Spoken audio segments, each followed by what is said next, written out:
Dr. Pepper Championship Drive Game of the Week. Welcome to college football on ABC, presented by Arby's. A 72-degree day in Norman, Oklahoma, as the fourth-ranked Sooners host Texas Tech. Oklahoma owns the nation's longest active winning streak at 16 straight entering today, and an 8-0 record in 2021. But it's been a bumpy road to an unbeaten record. 5 of the Sooners' wins have been by a touchdown or less. Struggled week 1 against Tulane. Came from behind to beat West Virginia. Trailed by 21 in the first quarter against Texas. That's when they made the quarterback change, going from Spencer Rattler to Caleb Williams. And then last week against Kansas, they were trailing at halftime, yet won the game, and here they are 8-0. And have the inside track at another Big 12 championship and another spot in the college football playoff. Dave Pasch with Dusty Dvorak, Tom Luginbill down on the field. So, Dusty, what's the mindset of this Oklahoma team? Because yes, 8-0, but everybody's still poking holes in what they've done so far. No question, but this team does know how to win football games. However you draw it up, the object is still to win games, and they've done that every time they've gone out this year. But consistency is the key. They've got to be more consistent offensively, and especially on the defensive side. It's supposed to be a strength of this team coming in. It's been a weakness. If they can put it all together these final 4 games, they will find themselves in position to achieve all the lofty expectations and goals they had before the season. So 2.5 games ago, they made the quarterback change, going from the young man that was the Heisman Trophy frontrunner coming into the season in Spencer Rattler. They go to true freshman Caleb Williams, and the offense has been more productive. It's been extremely more productive, more explosive, and Caleb Williams has made these clutch, gotta have it type of plays. Season-changing, season-saving type of plays. How about 4th and 1, down 21 on your own side of the field? No problem. Caleb Williams inserted, takes it 66 to the house. Same game, 4th quarter, down 8. 3rd and 19, got to make a play. Man, puts it up, and Marvin Mims finishes it off. And then last week against Kansas, similar situation, 4th and 3, takes it 40 to the house. And how about this? The situational awareness of this play helps secure the win by ripping it out of Kennedy Brooks' hands. This true freshman has been fantastic, and the game-changing type of plays he's already made early on in his tenure has got a lot of people going, wow, this kid is something special. Meanwhile, on the other side, Texas Tech decided to fire its head coach Matt Wells this week. They're 8 games into the season. They're 5-3. It's not like they're 1-7, but they fired Matt Wells. Sonny Cumbie is the interim coach, and Tom Luginbill has more on what to expect today. Well, I tell you, Dave, he's got a lot on his plate. When you find out at 11 a.m. on this past Monday, which is a huge preparation day, you're really scrambling trying to catch your bearings. So I think there's 4 areas that are really important for Sonny Cumbie. Prioritize the players. Make sure the players come first in every facet of this program. Number 2, avoid wholesale changes to your schedule. Players are creatures of habit. They're creatures of routine. You want to keep everything status quo throughout the week so your players stay comfortable. And then you got to manage the game. He moves from the booth down to the field. You got to make sure you have the game managed, substitution, who's making different calls. That's all on him now. He's the head coach. He's not just coaching the offense. And then lastly, have some fun. He played the movie Gladiator for his team this week. They did some things post-practice to kind of get the team involved, let them know, hey, everything's okay. So Sonny Cumbie's got a great opportunity here today. Texas Tech has lost 9 in a row, though, to Oklahoma. The last win came in Norman when Oklahoma was number 1 back in 2011. Sooners and Red Raiders. Kickoff is next.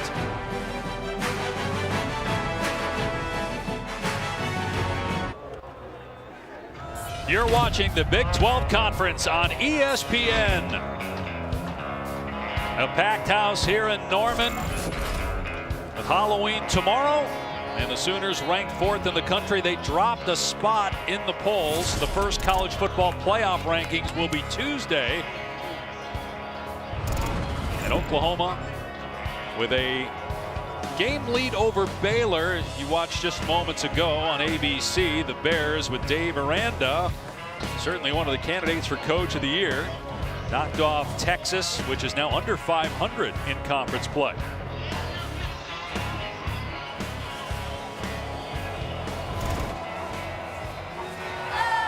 Texas Tech won the toss and elected to receive that Sooner defense, which a lot of people thought would be really good in 2021 has not been yet. As we said, they're sitting here 8-0 now. Their schedule is really tough down the stretch. They have a bye week next week, then they go to Baylor, host Iowa State, and finish up with Bedlam at Oklahoma State. Gabe Burkich kicking it deep. This will be a touchback and come out to the 25-yard line. Tyler Shuck was the starting quarterback at the beginning of the year, but he got hurt in the Texas game, and Henry Colombi came in. He's from Hollywood, Florida. He's a senior. He started his collegiate career at Utah State. He played for Matt Wells there. Wells was the head coach at Texas Tech until Monday. Got fired. And he started the last 4 games, but he has just 1 touchdown during that stretch. They do have Donovan Smith, the redshirt freshman quarterback, that they like to use in the run game, but might we see more of Smith today as if Colombi struggles? He's taking a shot here on first down, and that pass was on the money and pulled in. It came out, though, as the receiver went out of bounds, Geiger, and so it is incomplete. Looked like Geiger had it until he went to the ground. Well, it's a perfectly placed ball by Henry Colombi, and Geiger catches the football as he's going out. Outstanding job there by Key Lawrence, making his first start at corner, knocking that ball away at the last second. Lawrence, a transfer from Tennessee. Play action, and a dump off to Price out in space. And Price is close to the first down. He's just short by a yard, so 3rd and 1 coming up. Good pursuit there by the Oklahoma defense. Tackling been an issue the last couple of weeks. Nice job in the open field by Miles Price. Kind of really starting to get in the fold more and more the last couple of games. Dynamic with the football in his hands. So Columbia had to go to the sideline to get the call from Sonny Cumbie, who is the interim head coach as well as the offensive coordinator and the quarterbacks coach. Sonny played at Texas Tech, coached here for a while, then left for TCU for 7 years. In his first year back, and now the interim head coach. They run it on 3rd down and nowhere to go for Sir Roderick Thompson. Pushed back by 3 Sooners, led by Isaiah Thomas, 4th down. Well, this is what this defensive line has been looking for. Watch Isaiah Thomas, going to create penetration and disruption. Splits the double team, gets into the backfield. Then Caleb Kelly, Brian Asamoah join him. It's one element of this defense that has to happen. The defensive line being active, getting up the field, penetrate, disruptive. Big stop there on 3rd and short. Build some confidence for this defensive line. Austin McNamara, who is a very good punter, on to boot it away. Mims has to move to his left, and it sails out of bounds. We're seeing where it crossed. Right at the 20-yard line. So Spencer Rattler was the Heisman frontrunner coming into the year. His numbers weren't terrible, but clearly the team had a different look when Caleb Williams came into the game against Texas, and they have not looked back offensively, although again that first half last week they did not score, but they put up 35 points in the second half, and Williams was a big reason why. He had a run play on 4th down for a touchdown, took the ball out of Kennedy Brooks' hands when it looked like they were going to get stopped for a loss on 4th down late in the game, and ended up getting a first down that sealed the win. Play action pass and a drop ball at the 25-yard line by Mims. 2nd down. And Caleb Williams is just giving this offense a spark. They needed some energy, needed some juice, and with both his play on the field and some of the intangibles he brings from a leadership perspective, got that infectious personality, it's really taken this offense to the level we're accustomed to seeing under Lincoln Riley.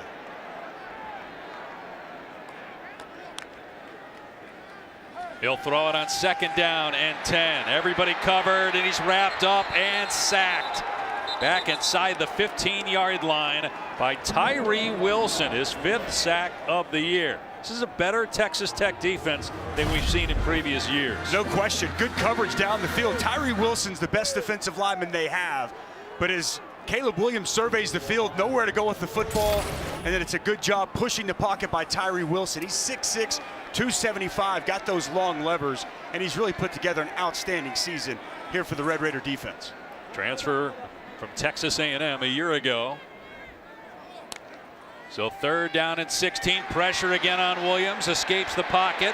Looking downfield and a one-handed catch by Hazelwood for a 1st down.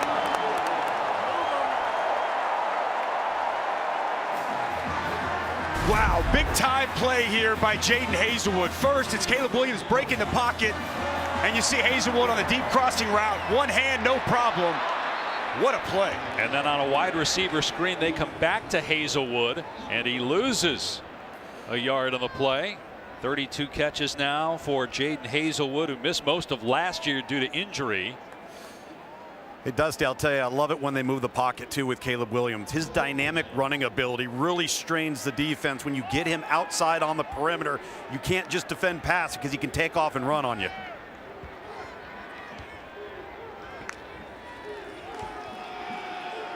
Hand it off to Brooks on 2nd down. Oh, he gets tattooed at the 37-yard line. Still got 3 or 4 yards, but a big hit by Taylor Demerson coming down from his safety spot. That's the counter play that's a staple of this Oklahoma offense. Expect to see a heavy dose of that with Kennedy Brooks. Well defended there on 2nd down by Texas Tech. Lincoln Riley, 5th year as the head coach. Like Sonny Cumbie, he was a player, a walk-on at Texas Tech. Graduated from there in 2006. Low snap, picked up by Williams, in trouble. On the move, being chased, and fires it out of bounds. It's 4th down and 6, and Oklahoma will punt it. Bad snap here from Robert Conjul. In center right now. That ball is on the ground. Caleb Williams tries to scramble, make a play. Misfires to West on the sidelines, and big stop there for Keith Patterson and this Texas Tech defense. They better figure out how to block 95, Dusty. He's right up your alley at defensive tackle, causing all kinds of problems up the middle. Jalen Hutchings. The Michael Turk, normally an excellent punter, but that's a wobbly kick that sails out of bounds. Turk averages 52 yards per punt. That's not what the Sooners were hoping for. No score early on a beautiful day in Norman.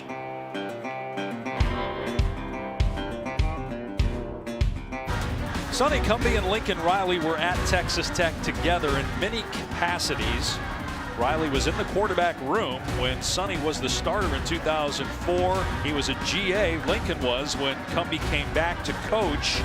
And then they coached together and actually talked to each other before the game, catching up, and 2 really good friends. You felt that maybe calmed Sonny down? I did. We talked to Sonny Cumbie yesterday. He's got a lot on his plate this week, the short week and everything that this team has dealt with. And I think seeing Lincoln, remembering the times they've had together, I think that was probably a calming moment for Sonny Cumbie. Here's the swing pass behind the line of scrimmage. They're trying to get Ezukama out in space. He's their best player, and he's knocked out of bounds into the Texas Tech bench by Asamoah after a gain of 9. I mean, one of the things that Sonny told us yesterday, he's like, look, some of the things that I have to worry about as a head coach, I'm not used to, but the biggest thing is I don't want to disrupt the players at all. I want everything to feel the same for the players going into this game, so they're not thinking about what's going on over on the sideline. Routine, regimen, the exact same, and he talked about having energy, enthusiasm, and having fun today. On 2nd and 1, they give it to Thompson, and he gets the 1st down out to the 46-yard line. 3-time captain, Sir Roderick Thompson. Missed a couple games early in the season with injury, but is back. He's got 8 touchdowns on the season. Strong, sturdy runner who lowers his pad level on contact, and he's been an outstanding player for this Tech offense for several years now. Good to get him back healthy, and he's really made a difference.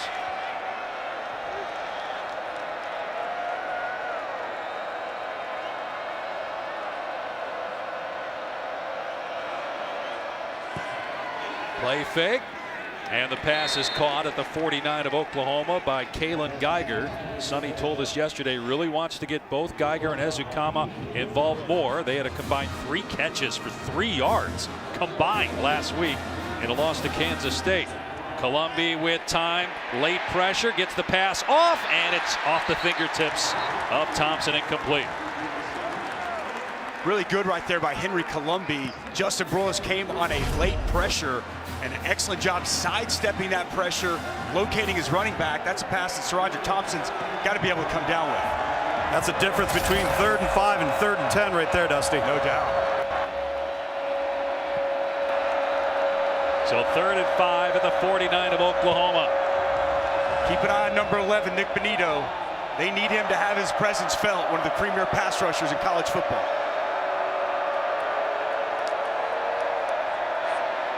And Columbia's pass batted down, incomplete. And again, it's Isaiah Thomas. Well, you are taught as a defensive lineman on pass plays and quick game like this. If you're not going to get there, get your hands up. Isaiah Thomas recognizes quick game right there in the throw lane, gets his hand up. And the second time here early on 3rd down, the senior defensive lineman with a big play. Had 8.5 sacks a year ago. He's got a handful this year. McNamara to punt for the 2nd time. Mims is the deep man. And the fair catch is made at the 5. 44-yard punt, no return. All right, time for today's Aflac trivia question. So we talked about Sonny Cumbie back in 2004 being the starting quarterback. They won the Holiday Bowl against Cal. Who was the quarterback that year for Cal? And if you don't know this, it means you're probably very young. I know it, but I mean, you don't want me to spoil it already, do you? This isn't even a hard one. Well, that's what I mean. You got to be really young easy. and not remember 2004 to not know who was the quarterback for Cal back in 04. I'll give you a hint. He went on to be a pretty good NFL player. I think he's still playing. I believe so. You might have saw him the other night. I believe that I did in an unfortunate capacity with his team winning. Here's a pass out in space to true freshman Mario Williams, but it's well defended. Doesn't get much. 2 or 3. Good to see Mario Williams back healthy. Had to miss last week's game. And the true freshman, I believe, Tom, you had him as the #1 wide receiver coming out. He's got such speed, dynamic playmaking ability, but he really hasn't shown it too much this season. Williams, everybody covered again. Now a receiver comes wide open. It's Drake Stoops. Out to the 40-yard line. A gain of 32 and a 1st down. Nice piece of route running here by Drake Stoops. Big soft spot in this zone, and Caleb Williams locates the sure-handed inside receiver. Nice job by Drake Stoops with a big explosive play here early. He had 3 catches against Kansas last week. Now 12 on the season. And here's Williams running the football, trying to get to the edge. Spins away from a defender.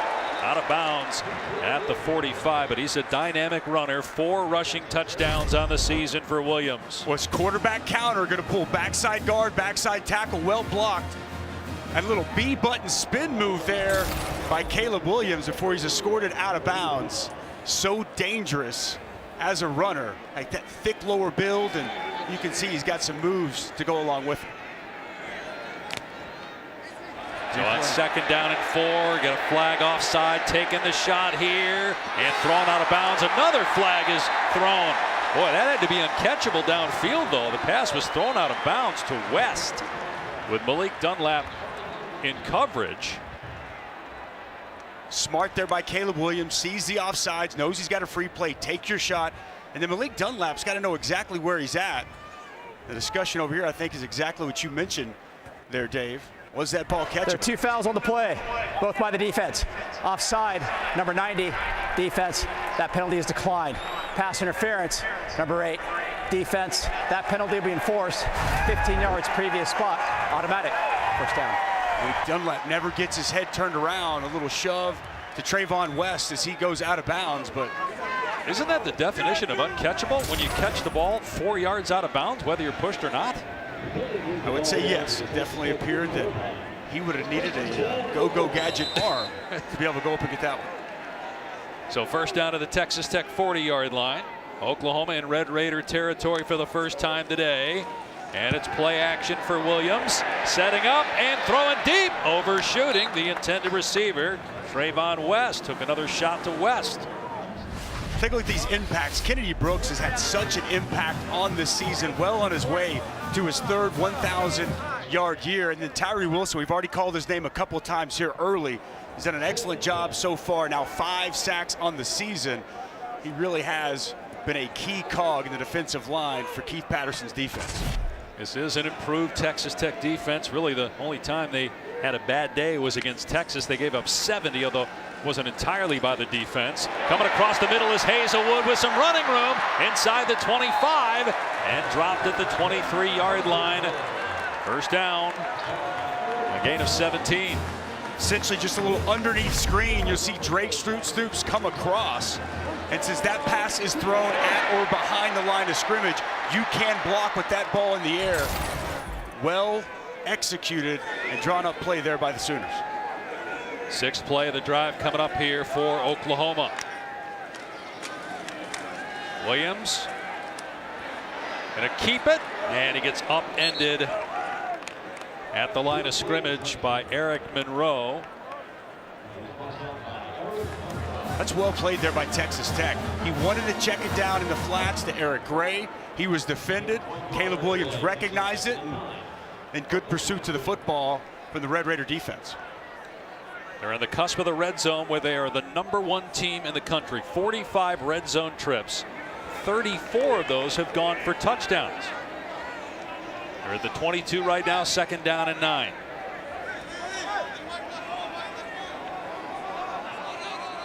Williams changing things up here. He'll throw it. Has time. Waiting for a receiver to come free. Now he takes off. And now he throws it. Back of the end zone. It's caught. Mario Williams. Touchdown, Oklahoma. That was all Caleb Williams there.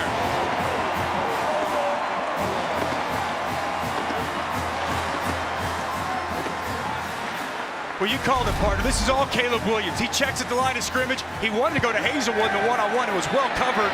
Nobody's open down the field, and Houdini gets out of it, and then Mario Williams comes open in the corner of the end zone. True freshman to true freshman. Big-time play by Caleb Williams, and a confidence-building type of catch there for the freshman, Mario Williams. Third touchdown catch for Williams. Mario Williams, 9th touchdown pass for Caleb Williams, no relation.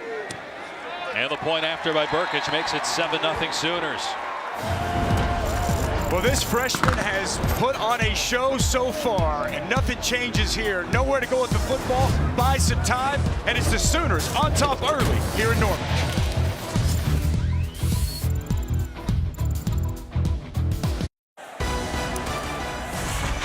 College football on ABC is presented by Arby's. We have the meats. In 2004, Sonny Cumbie had a day as Texas Tech beat Cal in the Holiday Bowl. He threw for 520 yards and 3 touchdowns. And we answer the Aflac trivia question: who was the quarterback for Cal that he beat that day in 2004? A-Rod, Mr. Aaron Rodgers. You were there the other night, calling your Cardinals against the Packers. That was a heck of a ball game. 17 years later, he's still playing. 37 years old, Aaron Rodgers. Sonny Cumbie, meanwhile, now the interim head coach of Texas Tech after Matt Wells was fired in the middle of his 3rd season with a 13-17 record. They're 1 win away from being bowl eligible for the first time since 2017. Geiger will run it out here for Texas Tech, and he gets leveled. And the ball comes out at the 17-yard line, and the Sooners say they have it. What a huge hit on special teams.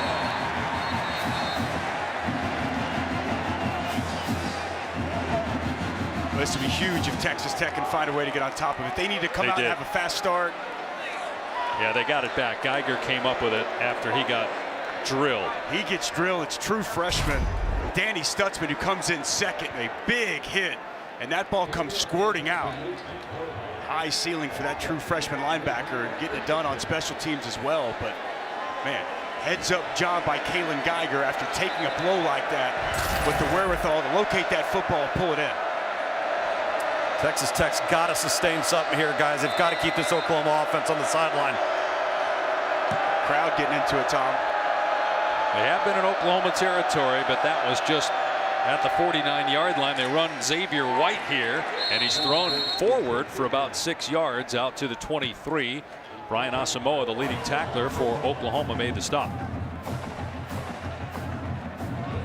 this Oklahoma defense really trying to find its identity. The last couple of weeks, the defensive line hasn't played up to the level they want. You know, linebackers coach Brian Odom wants his group to play better. I think overall this entire defense recognizes they need to step up their level of play. Colombi has a completion. Miles Price short of the line to gain by about a yard. So to Tom's point, big third down here to try to keep Caleb Williams and that Oklahoma offense on the sideline. And here we see Donovan Smith, big 6'5", 230-pound quarterback. Love the quarterback run game here. You can go split zone, quarterback read, also quarterback counter, something they like here with the big redshirt freshman. He's 6'5", 230 pounds. His dad is the running backs coach on the Texas Tech staff. He will keep it here and get a first down out to the 30-yard line.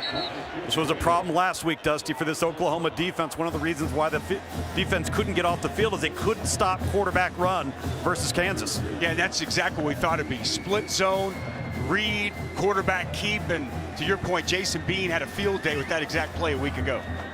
He's thrown it 5 times, completed 4, 2 rushing touchdowns on the season. We'll see if we see more of Donovan Smith as we go along here. First down for Texas Tech, just short of its 30-yard line. Colombi to throw, and as Ukama's there, spins away from one man, makes a sweet move, and gets the first down out across the 40-yard line. Locate 13 should be at the top of the things to do offensively for Texas Tech. Eric Ezukama is 6'3", 220, so difficult to tackle. And Key Lawrence, who had an outstanding game at safety a week ago, now playing corner today for the first time all season. And ever since Woody Washington has gone down earlier this year, they've been trying to find somebody to fill that void. Key Lawrence getting the opportunity here today. Oklahoma came into this week 112th in the country in pass defense. They're going to run Taj Brooks here. He's got some room into Oklahoma territory and near the 40-yard line, and a late flag comes in. That was thrown after the tackle, so perhaps there was either a late hit or targeting on the Sooners. Meanwhile, Key Lawrence, who you talked about a moment ago, is down, still down. This is going to be on Delarian Turner. Result of the play is a first down after the play. Personal foul, unsportsmanlike conduct, number 32. Defense, 15-yard penalty from the dead ball spot. Automatic first down. Correction, personal foul, unnecessary roughness. We'll come back and sort everything out. That's a big penalty, though, on the Sooners.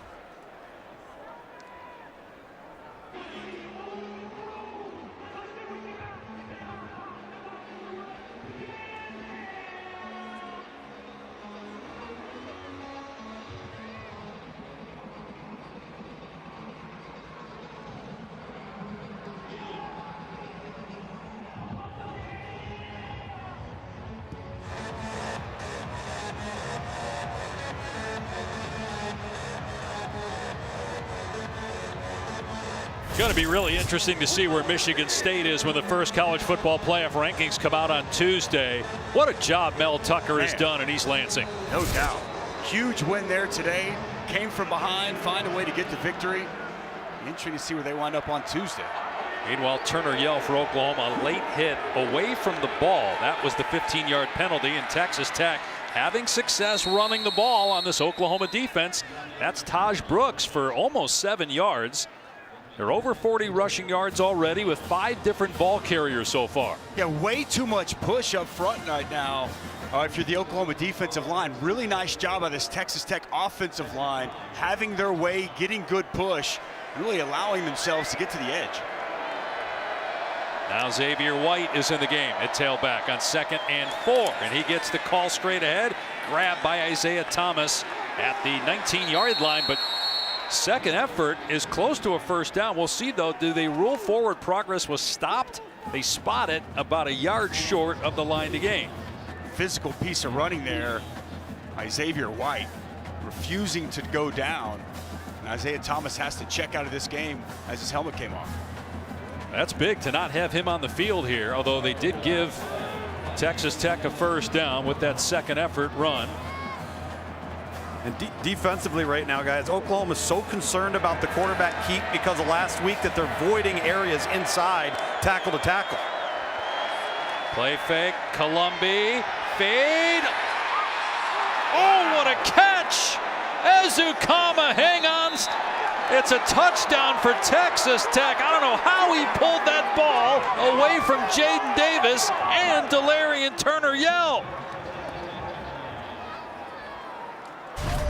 Wow, how about this pass? Strong hands, bringing it in, possessing it through.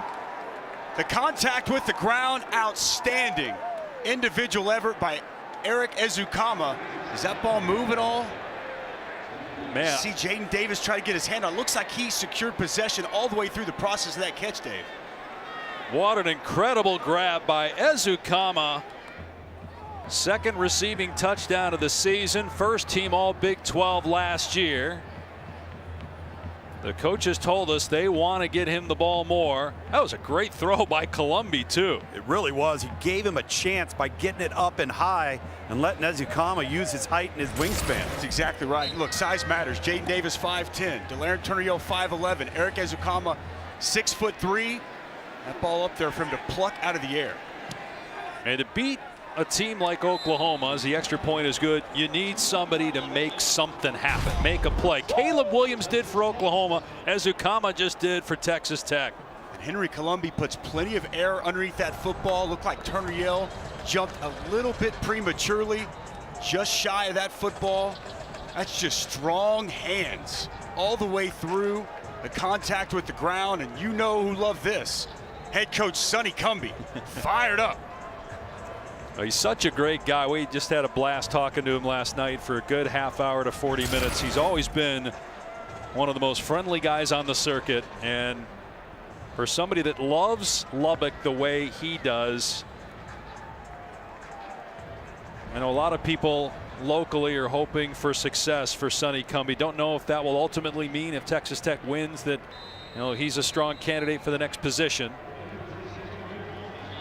Certainly the timing of the firing of Matt Wells is curious. We've seen that now a few times this year in college football. It's not like you're in a bye week and you fire the coach. You do it on a Monday, and they also have a winning record. It's only his third year. There's Marvin Mims on the return for the Sooners, trying to get the edge. He got slowed down just enough. Wants a flag as he got pushed out of bounds late, but no penalty marker is thrown. Statement Saturday continues tonight.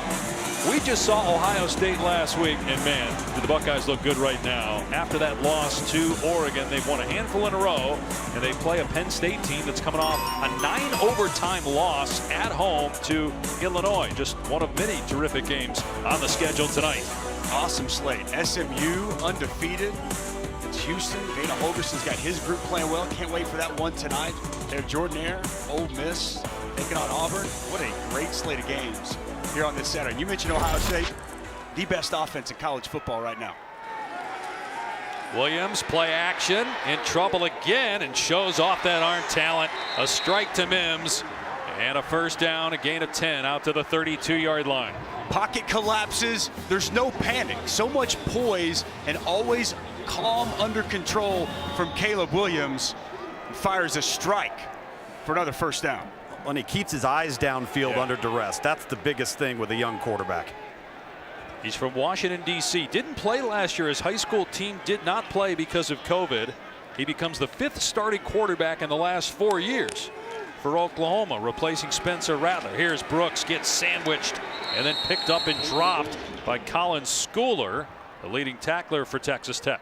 This is a good Texas Tech run defense. 5 of the 8 games this year, they've held their opponent to under 100 yards rushing. It's only a 3-man front, but they do a lot of pre and post snap movement, and very active linebackers with Colin Schooler, Rico Jeffers, Krishan Merriweather. Keith Patterson's been very pleased for the most part this season with the way that front has played. Only 6 rushing yards so far for Oklahoma. Now they have thrown it a lot, and they will here. Williams puts it on the money to Mims inside the 40-yard line. Mims trying to get away from the defender into the end zone for the Oklahoma touchdown.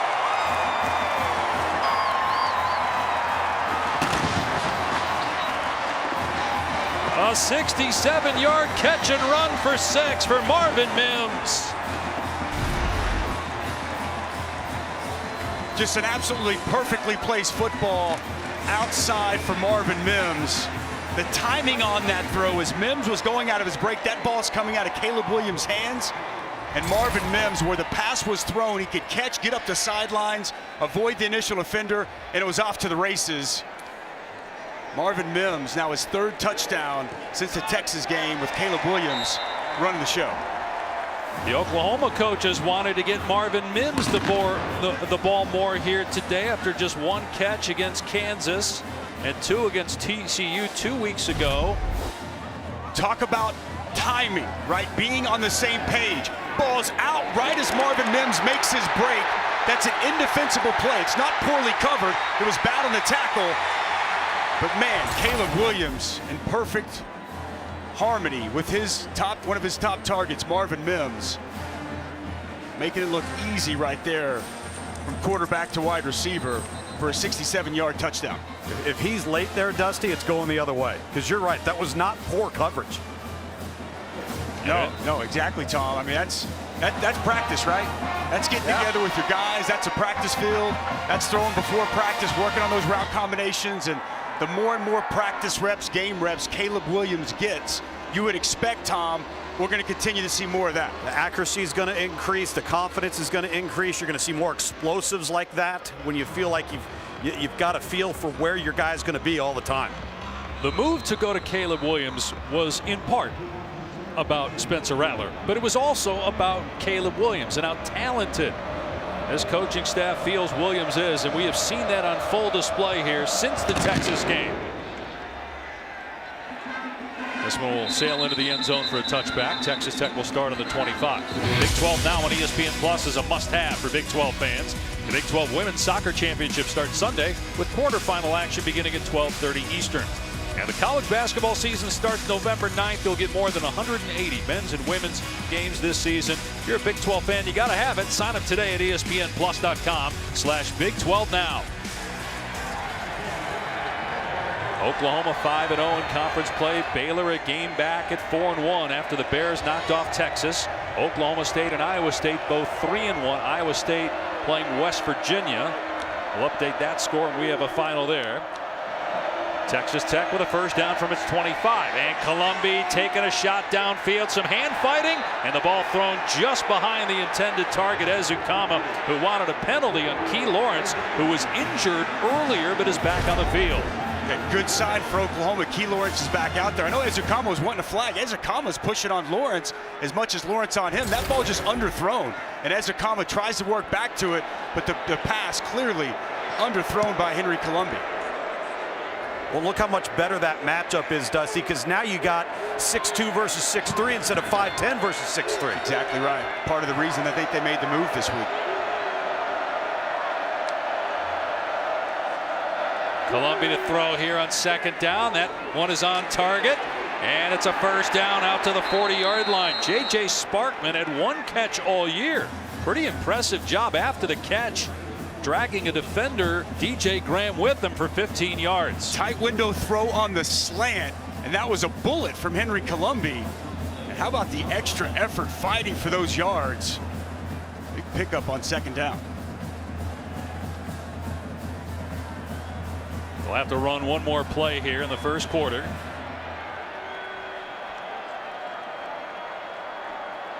Put Columbia under center. Thompson is the tailback. And it's a jet sweep, getting the ball in the hands of Ezukama, but Oklahoma was ready for that. That's a negative play.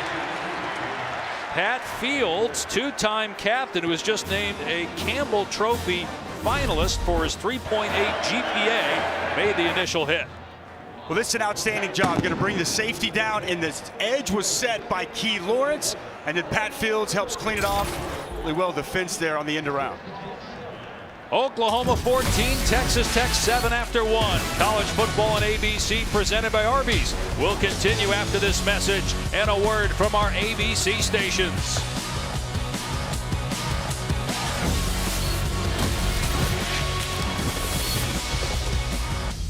Welcome back to college football on ABC, presented by Arby's, as we continue Dr. Pepper's Championship Drive Game of the Week. Dave Pasch, Dusty Dvorak, Tom Luganville in Norman. 14-7, the fourth-ranked Sooners in front. Donovan Smith on the field here at quarterback for Texas Tech, which has been able to move the ball against the Sooners so far. A negative play, though, on first down on a jet sweep to Ezekama. And on 2nd and 11, here's Thompson off the right side, and they track him down and take him to the ground after a gain of 2. Perion Winfrey, along with true freshman Danny Stutzman. And this defensive line needs Perion Winfrey to be a penetrator, a disruptor. At times this year, you go back to the Texas game, that's what he was. There was a lot of hype and expectation. He hasn't consistently done it. If he can get to that point, he changes the outlook of this Oklahoma defense. #1 junior college recruit a year ago, and was named second team All Big 12 afterwards. Henry Colombi back on the field, and a great adjustment by Sparkman, but he couldn't come down with it. Key Lawrence in coverage for the Sooners, 4th down. Well, you mentioned it. Excellent job by Sparkman adjusting to that football. But Key Lawrence in good position. Gets that hand up and hand on the football to knock it loose at the last second. Key Lawrence really stepping up and making an impact at that cornerback position. Height on height. He's got some versatility too, Tom. He played great as safety last week. McNamara with a moonshot. That thing way up there, and the fair catch made inside the 10 by Marvin Mims. Now a quick word from Cheez-It. The Hall of Cheese is here to honor fans as dedicated to college football as Cheez-It is to cheese. If that's you, use the hashtag MVCheese contest to show us why you're worthy. So a 58-yard punt. Oklahoma will start this drive from its 9, but earlier it started a drive on its 5 and went the length of the field for its longest drive of the season. Caleb Williams has been outstanding so far. And look at those passes of 20 yards or more. 4 of 5 for $139 and 2 scores. That's one of the big things that changed once he's come in. Oklahoma was not very explosive early on the season, and the explosive plays have been through the roof since he's been inserted as the quarterback. They go empty here from the 9-yard line on 1st and 10. Pressure off the edge. Williams in trouble, avoids the safety, and then throws complete for a first down. Out past the 20 is Willis, all the way to the 25-yard line. Boy, Rico Jeffers had Caleb Williams dead to rights, or so he thought. Yeah, coming right off the edge, and look, Keith Patterson loves to dial it up, and when you get that opportunity, you got to make it count. Missed opportunity by Rico Jeffers, and Caleb Williams makes them pay. So a gain of 16, some breathing room now on the 25-yard line. Play action. Williams slings it in traffic, complete out to the 40 to Stoops. His second catch of the game. Hops like his dad right there. Drake Stoops climbs the ladder, those strong hands, and makes that tough, competitive catch. His dad, Bob, longtime coach here, was your coach. Stepped in to the booth to say hello before the game. Got into the TV biz. That's right, got into the biz. Drake Stoops, he really is a key piece to this offense. It doesn't get talked about nearly enough. His toughness, his blocking, and what he brings. All reliable. That's exactly right, Tom. Exactly right. You know where he's going to be, and you know he's going to catch it. So first down on the OU 39, leading 14-7. A rare run play here in the first half, and Brooks does not get much, maybe 2. Colin Schooler is there defensively. They haven't tried to run very often, and when they have, Texas Tech's been pretty good at the point of attack. And Caleb Williams has been great throwing the football. Oklahoma really struggling right now, a line of scrimmage, to be able to get much push and get this rushing attack going. I know Lincoln Riley, he's happy with where this pass game is right now, but he wants to be a balanced attack. Like to have more success running the football. 8 yards on the ground on 6 attempts. Here's 2nd and 8. Play fake for Williams, and the pass behind the receiver almost intercepted off the redirection. Mario Williams couldn't hang on. 3rd down and 8 for Oklahoma, which is 8-0 in the year, winning 16 straight.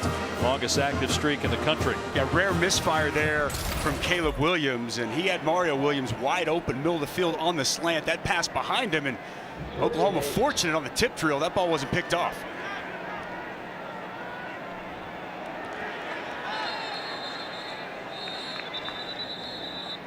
And a timeout called defensively by Texas Tech, facing 3rd down and 8, trailing Oklahoma by 7. Sunday at 10 Eastern, 7 Pacific on ESPN, a special Halloween edition of NFL Countdown, looking at some of the NFL's most unusual superstitions, plus a one-on-one with former Texas Tech quarterback Patrick Mahomes. The Chiefs looking to get back on track on Monday night. Did you have, when you were playing at Oklahoma or in the NFL, any unusual superstitions? I did. I don't think I can share with you on air, though. Okay. I guess we'll have to wait to the post game. Can you tweet it out or something later, or is it not even Twitter worthy? If you're nice. Third down and 8, and wide open. Mario Williams, a flag down. There might be a pick. Might be offensive pass interference, because I have no idea how Mario Williams got that wide open in the middle of the field. I think it's going to be on Braden Willis. That would negate a 13-yard gain and a 1st down. There is no foul for offensive pass interference. The ball was caught behind the line of scrimmage. Result of the play, 1st down. And that's the difference. We've already seen Oklahoma do this once earlier in this game with Jaden Hazelwood. Freeze it right there, guys. Okay, so here's the pass. It's behind the line of scrimmage, and here's going to be where the contact is, right here. Yep. As you see Mario Williams work his way back, it's behind the line of scrimmage. No foul. Good job by the officiating crew talking through that and getting the call right. And well coached. Absolutely. Worked on a lot in practice to make sure that you do that correctly. So 1st down in Texas Tech territory. Play action again for Williams. And throwing deep. Got a receiver. The pass is on target again to Mario Williams.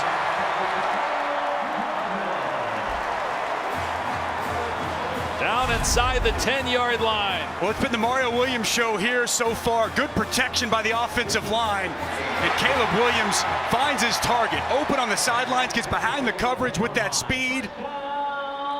Nice job completing the process of that catch. Williams to Williams. They've scored on each of their last 39 red zone trips. Looks like they're going to take a further look at this one. They spot the ball at the 11. It's a 35-yard gain for now. Back in a moment.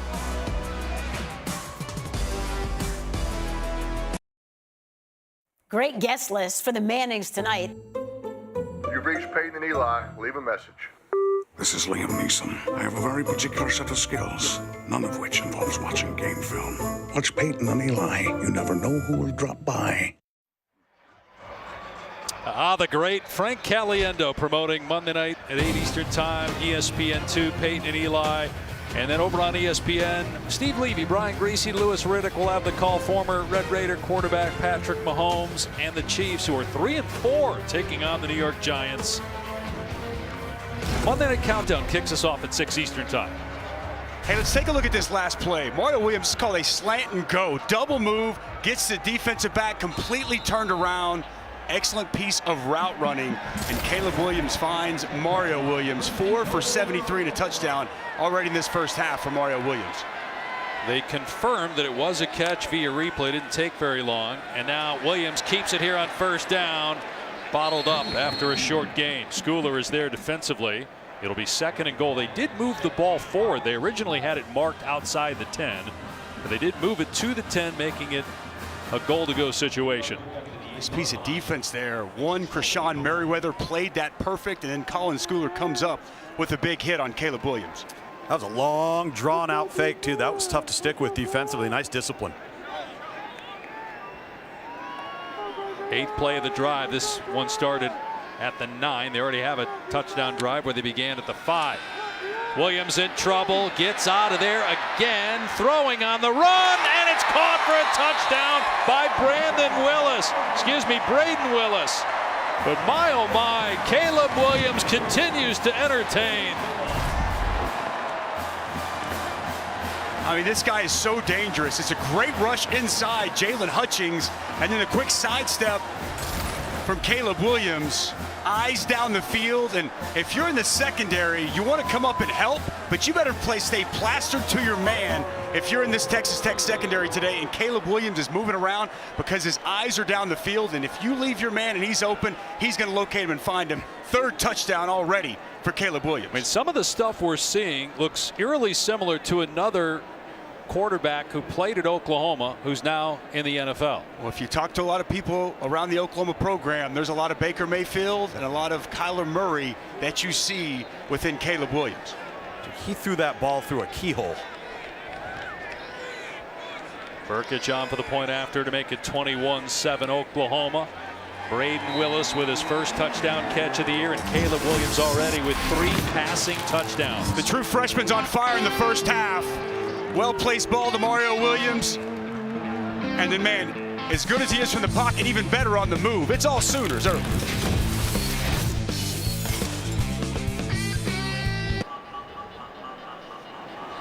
Three different receivers have caught touchdown passes from Caleb Williams, who's engineered a pair of 90-plus yard drives. All right, watch right here initially. Jalen Hutchings going to get right past Andrew Rain. Pressure right in the face of Caleb Williams. Freeze it there, guys. No panic whatsoever.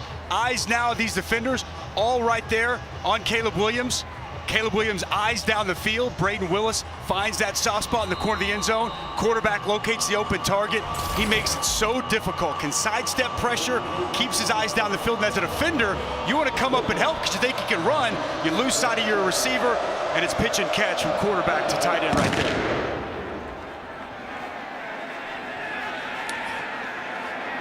It'll be a touchback and come out to the 25. Let's check in with Kevin.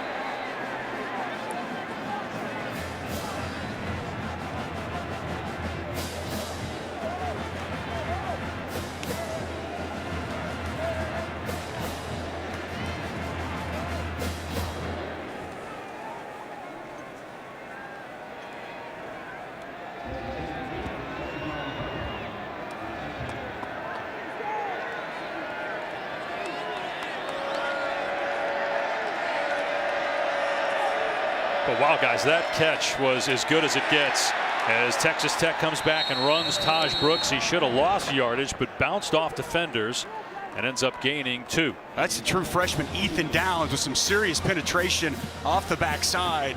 Disrupts the pull scheme, completely blows up that play. And Brooks fortunate to get positive yardage. That had negative play written all over it. So you've got a big play for Oklahoma, and you've got a couple of sustained drives. Texas Tech is going to need some explosive plays to hang with the Sooners today.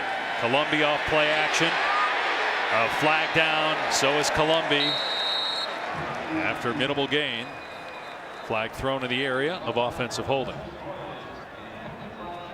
They might get TJ Stormont. He got a little bit too much jersey there on the true freshman Ethan Downs coming off the edge. Holding, number 51, offense, 10-yard penalty, previous spot, still second down. It is on Stormont this season, along with their contributions to university's general scholarship funds. For every field goal and extra point made, Allstate will also be donating to the American Red Cross to help with disaster relief efforts. Thank you, Allstate. Spectacular day here in Norman. 72 degrees at kickoff. Dave Pasch, Dusty Dvorak, Tom Luganville. The first college football playoff rankings come out Tuesday. Michigan State with a huge win today. One of the best wins for any team yet in college football. So depending on what happens in front of the Spartans, who in the polls this week are number 8, we'll see where they end up in the first rankings. The three of us will give our rankings in the second half. I think you might be surprised where I put Michigan State. Little T. 2nd and 18. Columbia from the pocket.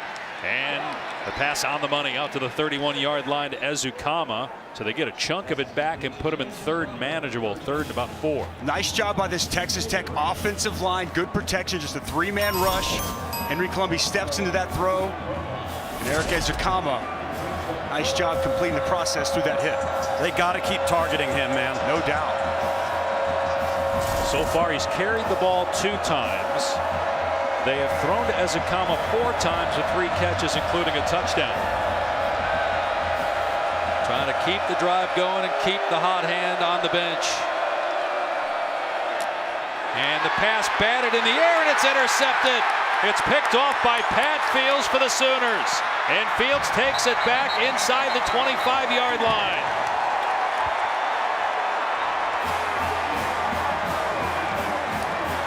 Well, it's the second time today on a third down. Isaiah Thomas recognizes he's not going to get to the quarterback. And watch him right here. Going to shut it down, get his hand up right in the throwing lane. Hand up, ball's in the air. Then it's just a tip drill, and it's Patrick Fields in perfect position to get a takeaway for the Sooners. Isaiah Thomas, his veteran leadership, his productivity, third time today on third down, he's come up with a big play, and the Sooners now in prime real estate looking to blow this thing open. We didn't know what to expect from Oklahoma today, especially after how lackluster they looked in that first half against Kansas. It feels like they are dialed in and engaged, though, here today, unlike what we've seen the last few games. Coaching staff said both sides of the ball. It was the most competitive week of practice they've had all year. From the 17-yard line, here's Kennedy Brooks breaking a tackle and then push back at the 12-yard line. Gain of a handful on first down. So only 3 interceptions for Oklahoma coming into today, but they get one there thanks to the great play by Isaiah Thomas, his second pass defended, and Pat Fields' first interception of the season. Big area that Alex Grinch was harping on, wanted to try to create more interceptions. He's done an excellent job ripping at the ball. 9 fumble recoveries on the season, and a bulk of those forced. Defensive coordinator is going to be happy about that takeaway.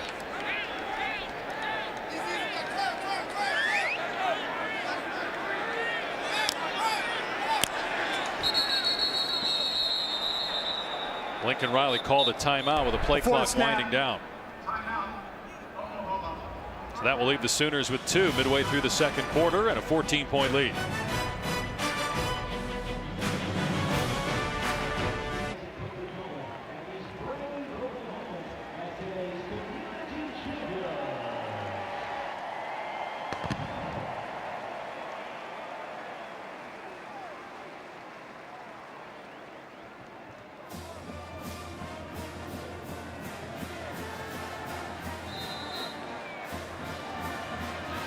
And if Florida was hanging with Georgia, the Bulldogs just scored. Kevin and Boog will have the highlights of that coming up. Meanwhile, second down and 5 for Caleb Williams, and a diving catch for a touchdown by Drake Stoops. 4 touchdown passes to 4 different receivers for Caleb Williams. Well, I asked this week Lincoln Riley about his redshirt junior wide receiver Drake Stoops, and he said trust. He's earned the trust of his team. He's earned the trust of his staff. And the sure-handed wide receiver, outstanding job adjusting to that pass thrown behind him, and the strong hands to bring it in. Dusty, remarkable catch, but that ball could not have been placed anywhere else to give that thing a chance of where he threw it. And Caleb Williams continues to impress. 8 touchdown passes coming into today. He's got 4 more, and we're midway through the second quarter. They're looking at this just to make sure every play is reviewed in college football. We'll see if they feel the need to further review.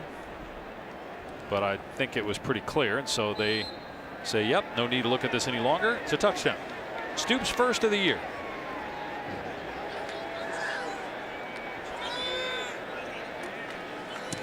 Burkich puts it through, and you wonder with Texas Tech getting its head coach fired earlier this week, what kind of resolve this team will have now down 21. Well, here's the interception that set up the touchdown. Isaiah Thomas on third down shuts down the rush, not going to get there. Quick game, gets his hands up. Pat Fields in position, and as Tom mentioned, a very well placed football from Caleb Williams, and Drake Stoops with an acrobatic type of catch, bringing it in for the first touchdown pass of the day for Caleb Williams. Crazy, Dave, I was telling you earlier, I'm old enough whenever that guy and his brother Isaac were about 1 year old, and I watched them grow up in that very same end zone. I vividly remember them fighting with each other on football pads, and now watching them catch touchdowns in that end zone, it really brings things full circle. Did you say that Drake used to wear your jersey? Helmet like that. I give him my helmet to play with. Okay. Drake and Isaac, they'd always be scrapping around. 2 tough kids. I was going to say, if it was your jersey, you probably would. You could probably fit it on both of those guys. Probably so. 2 of them fit in the one jersey. What are you saying, Dave? Saying that I was a big fat guy. I think is what he's I'm just saying that they were young is what I was saying. They were small. I think both can be true. Well, we may have some highlights of you at Oklahoma, and we'll let America determine. Be a touchback, come out to the 25. All right, so let's take a look back at the All-America career of Dusty Dvorak. Oh boy, with the hair at Oklahoma. We've seen people posting, pass rushers posting on Twitter, graveyard with the names of quarterbacks that they've eaten alive. We have been at Dusty's house here in Norman. There are actual gravestones. They're not fake. Actual gravestones in Dusty's front yard. I think they're actually Why are you giving away my secrets? There. Why are you giving away my secrets? Man, there's going to be people coming to my house looking for dead bodies. But if you see the clean-cut All-America look at Dusty Dvorak, just remember one time he was All-American linebacker with hair down to his belt. As the ball came out, they're going to rule the runner Thompson down, though. Fields had the ball. He just had an interception on the last series. Nose tackle, not linebacker. I wish I was. I didn't mean maybe now. Yes. Maybe now I'm a linebacker. As we take a look at this play, knees down. Ball is still in possession of Sir Roderick Thompson. Yes, that was a complete misspeak on the linebacker. Take it as a compliment. All right, fair enough. 2nd and 10 for Texas Tech.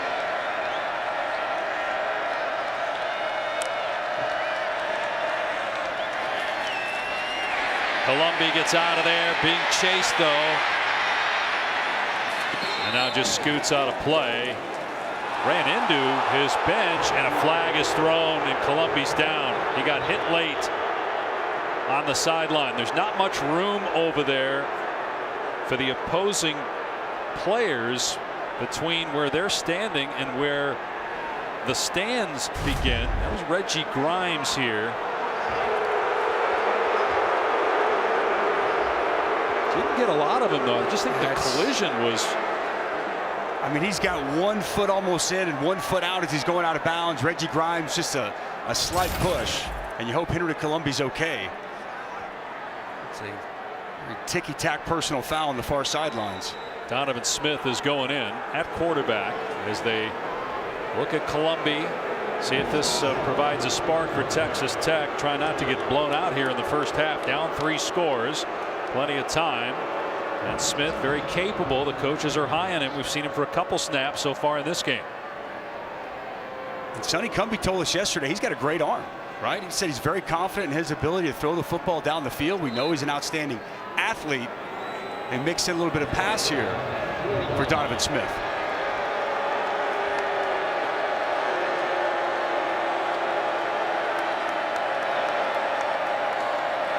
All kinds of movement and a flag down pre-snap.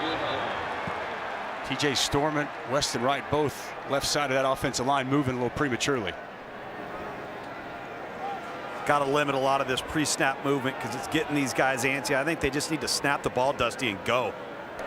False start, number 51, offense, 5-yard penalty, still first down. Second penalty on Storment, the transfer from TCU. Sonny Cumbie, the interim coach for the fired Matt Wells, who was let go Monday.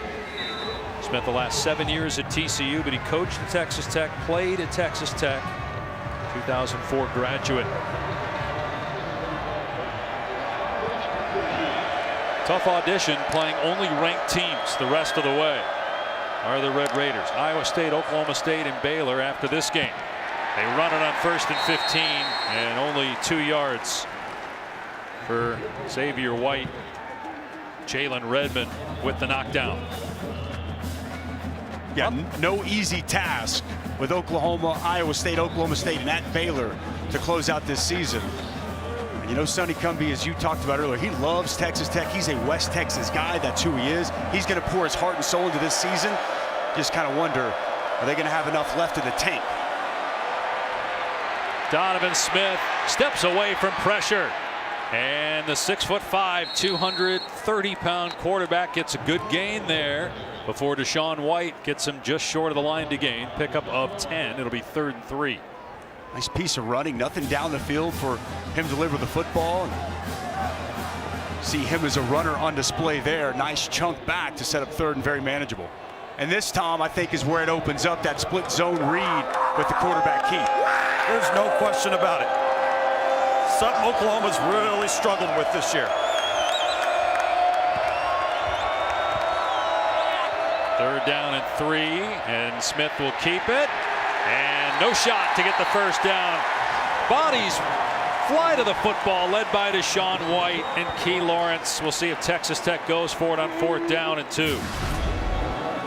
Tight look as we're going to see right here. Deshaun White coming downhill, and it's exactly what we thought. That split zone read look with an extra blocker out in front, but Oklahoma up to the task. Deshaun White downhill, making it tough on Donovan Smith. And you know, you think in this situation, you know, what do you have to lose, right? Coach has already been fired.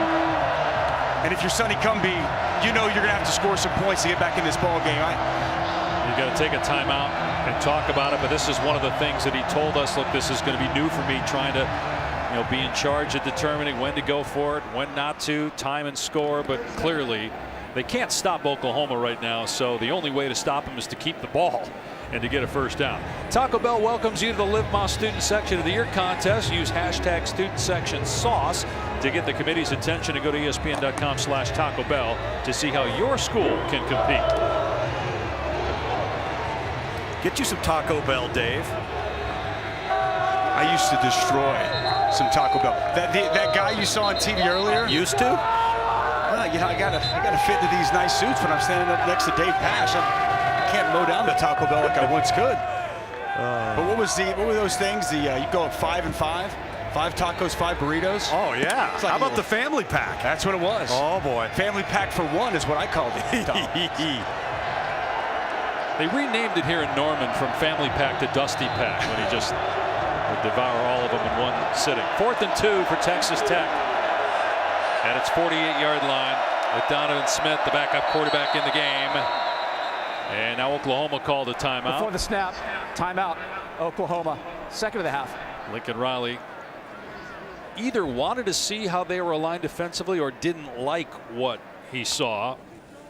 In fact, Alex Grinch, one of the assistant coaches anyway, was talking to Key Lawrence, who may have been out of alignment. So we started the telecast by talking about Oklahoma, a bumpy road to get to 8-0, but they look like a top 5 team the way they're playing so far in this game. Yeah, they do, you know, and that's what I think Lincoln Riley's been waiting for. Consistency, right? And to play a complementary style of football. Really, if you think about this season for Oklahoma, you can point to the second half against Texas, the only time you've seen the Oklahoma offense and defense clicking on all cylinders. And look, it was kind of a soul-searching type of week, I think, on both sides of the football.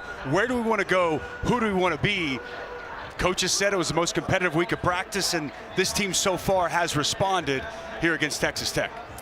No, Dave, to your point, Alex Grinch, the defensive coordinator, Key Lawrence, number 12, who's played a vital role today, was misaligned. And they wanted to make sure they got him lined up correctly. This is a critical down. I think they know defensively, they get this ball back right here.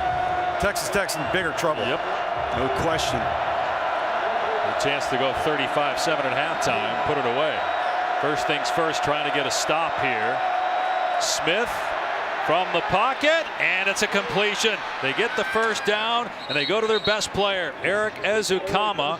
Credit Donovan Smith hanging in there, delivering a strike on 4th and 2 and getting 15 yards. Yeah, it's man-to-man coverage, and this is Ezukama just running away from DJ Graham on the shallow cross, and Donovan Smith poised, stood right there in the pocket, saw Ezukama come open, and a big conversion on 4th down. Keep feeding 13 the football.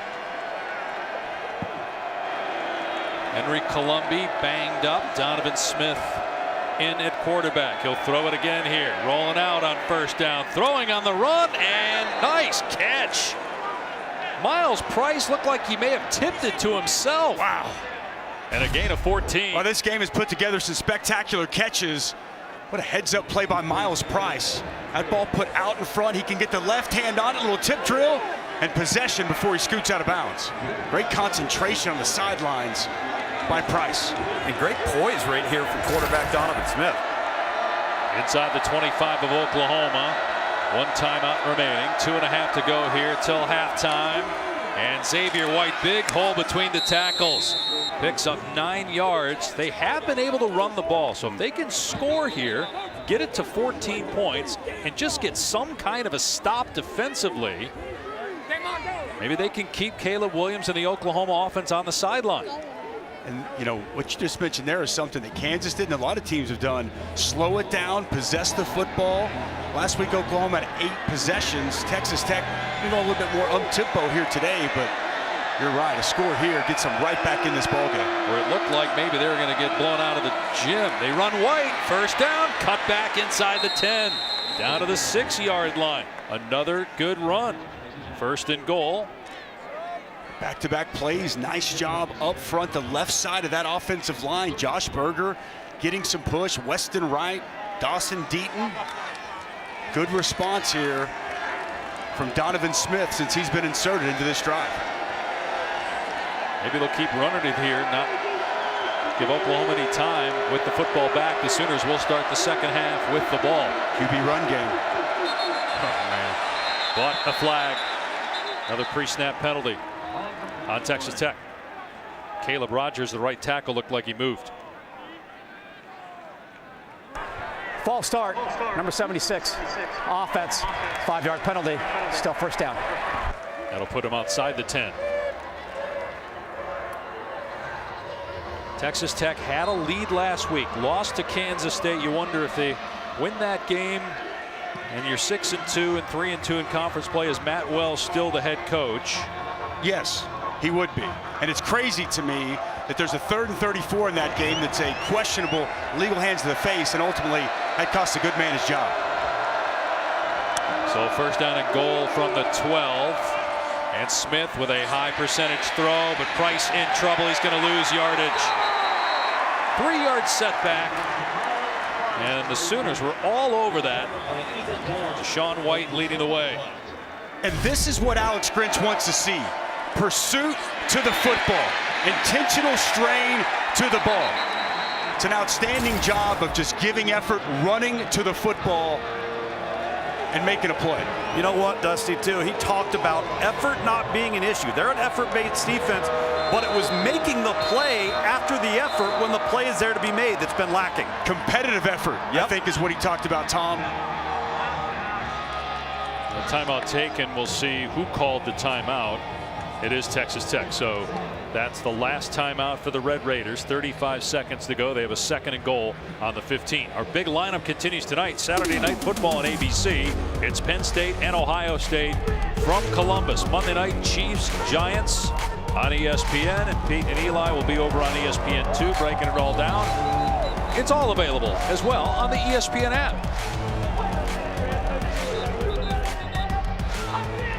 Oklahoma leading Texas Tech 28-7. The Sooners ranked 4th. They slipped a spot in the polls this past week. They were number 2 preseason. So despite being undefeated, they've dropped 2 spots in the polls. They had a quarterback change going from Spencer Rattler to Caleb Williams in the Texas game. They were down 28-7 in that game in the first quarter. Came back to win. Had a couple other close calls, but they've been dominant so far in this game. Second and goal for Donovan Smith, the Texas Tech quarterback. Instead, it's a jet sweep to Geiger, in trouble. Another tackle for a loss. This time it's Turner Yell, and they're out of timeouts, Texas Tech, so they got to hurry here on 3rd and goal from the 20. 18 seconds and counting. And a timeout by Oklahoma. Make sure that they're lined up properly with 15 seconds left. Well, that was outstanding pursuit to the football. Deshaun White set the edge. And then, man, you want to talk about Delaren Turner-Yell coming downhill, making a big-time stop, setting that edge, forcing the cutback, and there's that pursuit to the football that you want to see. Good to see Delaren Turner-Yell back. He's had a hamstring issue, back healthy, and he's the difference maker on the back end of that Sooners defense. Hey, guys, watching DJ Graham and Asamoah, number 924, jawing at each other on this Oklahoma defense, having to separate them there on the sideline. And Dusty, I don't know if that was a very smart timeout by Oklahoma. Yeah, you've got Texas Tech on the ropes. The clock's winding down. You just helped them out. Totally agree, Tom. I thought the same thing in that moment. Like, it was almost like a fire drill for Texas Tech. Inexperienced quarterback. Now you give him a chance to talk to his offensive coordinator, kind of exhale, and get out of quality play. This is either going to be a pass toward the sideline or to the end zone on 3rd down and goal from the 20 with no timeouts left. And instead, Smith throws across the middle. Inside the 10 is Ezukama. It's 4th and goal. Can they get the field goal unit out there fast enough? 6, 5, 4. Trying to get set up here with 2, with 1. The kicker's not even out there. They snap it. There's a flag. And the half comes to an end. This is the end. 2nd quarter. Players hold.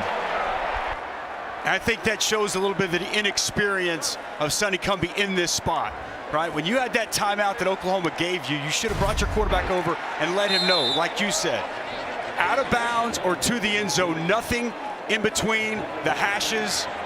And Texas Tech not ready for that spot. Well, Garibay, the kicker, wasn't even on the field yet. Kind of what we talked about, though, isn't it, guys? Where you've got to juggle a lot of different hats now. You got to manage the game.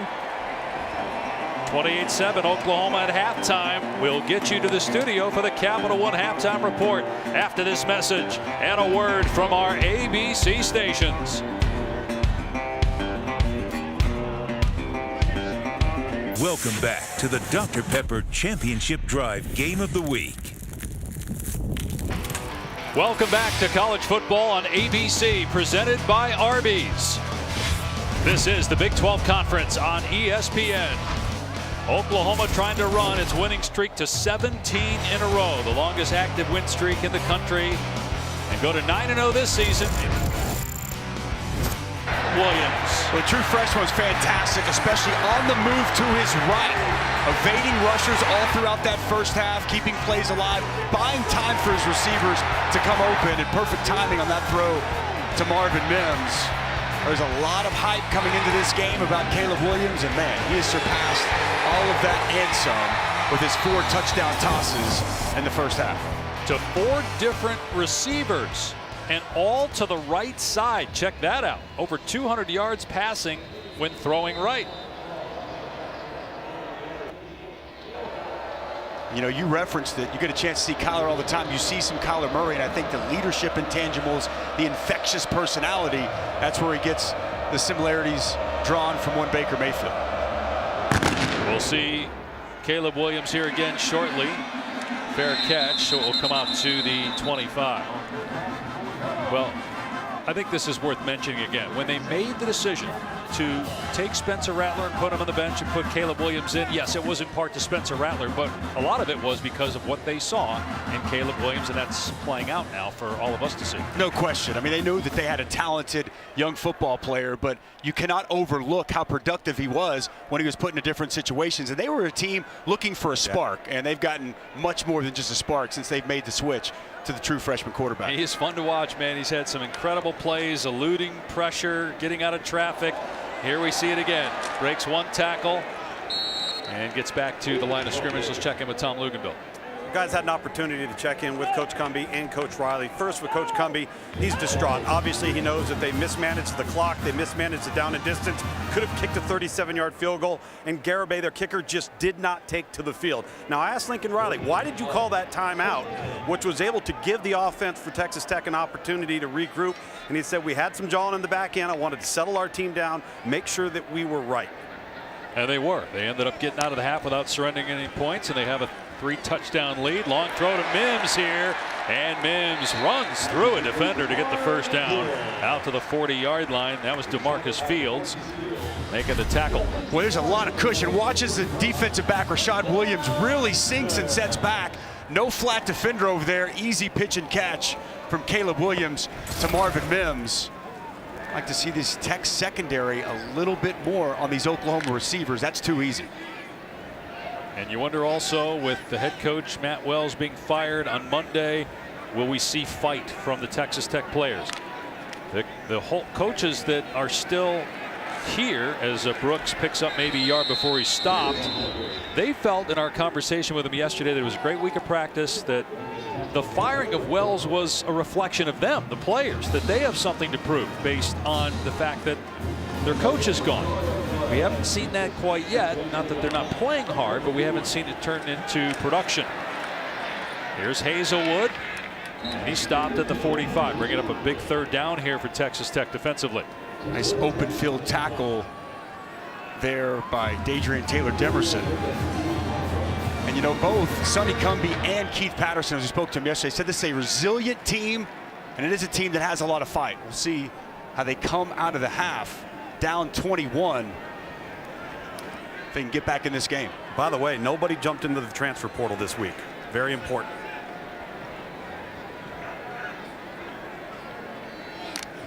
Here's Williams on third down at 5. Finds an open receiver, Eric Gray, for the first down in Texas Tech territory. Williams going through his progression that time and gets the first down, of gain of 13. Okay, so we're going to see here again the same play that we've seen several times throughout today. Jaden Hazelwood is going to be a little pick play, that screen. It's well covered. So then Caleb Williams comes off his primary, Jaden Hazelwood, and he finds a wide open Eric Gray in the middle of the field. Well done going through the progressions of Caleb Williams. We're in Texas Tech territory again. And they're going to run it here. Eric Gray tackled up high at the 38-yard line by Eric Monroe. Gain of 5. And if there is an area that I'm sure Lincoln Riley, offensive line coach Bill Bedenbaugh, as you see Monroe right there across the upper portion of the chest, stayed off the face mask. What they'd like to see better in this second half, running the football. I would have to imagine that's a big point of emphasis, Tom. Yeah, definitely. And I asked Lincoln about it, and he said, you know what, it's just kind of how the half played out. There were a couple of times where they had a numbers advantage. It gave us the one-on-one, and as you could see, they hit a lot of explosives in the first half. Averaging 10 yards per play. Oklahoma right now. Williams on second down into double coverage, and the catch is made for a first down to the 31-yard line. It's a really good job of Jeremiah Hall working back to the football. 2 Texas Tech defenders kind of there in harm's way, and Jeremiah Hall, been such a key piece of this offense for several years now, works back to that ball, makes a nice competitive catch for the first down. He's got 4 receiving touchdowns this season. First team all Big 12 a year ago. Moves the chains there for the Sooners. 4 minutes gone by here in the third. Oklahoma looking to add to a 21-point lead. We get Brooks and Gray in the backfield again. Williams is over 300 passing yards. Gray, and they track him down backside and make the play at the line of scrimmage. That was Nelson and Banasour. He's unblocked there, works off the backside. Does a really good job backside pursuit, making that tackle. Been good up front against the run here in this first half for Keith Patterson, or here in this ball game. This is the best Texas Tech's been on defense in what, 15, 20 years, guys? I mean, this is an improved unit defensively from what we've seen in the past from the Red Raiders. Definitely in the front 6 or 7, Tom, no question. Williams on second down, hitches, waits, takes off, now throws, and throws it out of bounds. Well, that's really good coverage down the field. I mean, Texas Tech stayed plastered to their men. Caleb Williams tried to buy as much time as he possibly could. He's even orchestrating traffic, pointing, having guys try to work open. Nobody comes open, and Wisely just throws it out of bounds. Improved job on the back end there for the Red Raiders secondary. Smart too by Caleb Williams not to just run out of bounds, because you'd take a 3-yard loss by doing that. So just kind of hugged that sideline and then threw it at the last second to at least avoid a sack. Third down and 10, and a penalty marker is down.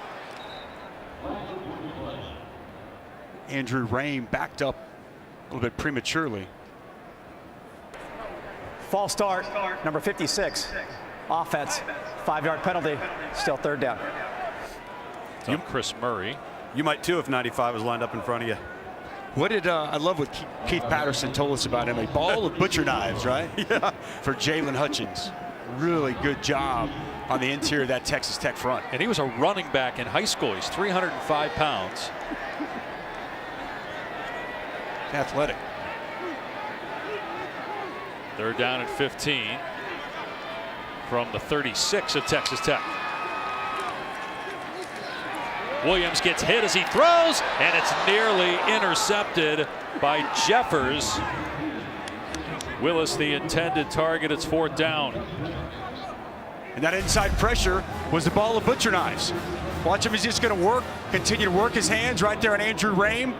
Splits that double as Hayes tries to come over, and that ball close to being picked off there by Rico Jeffers. So now Gabe Burkich will come on for a 53-yard field goal try. He's made 4 field goals from 50 yards or deeper, including a 56-yarder.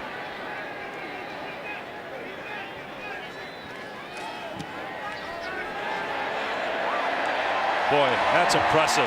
Right down the middle.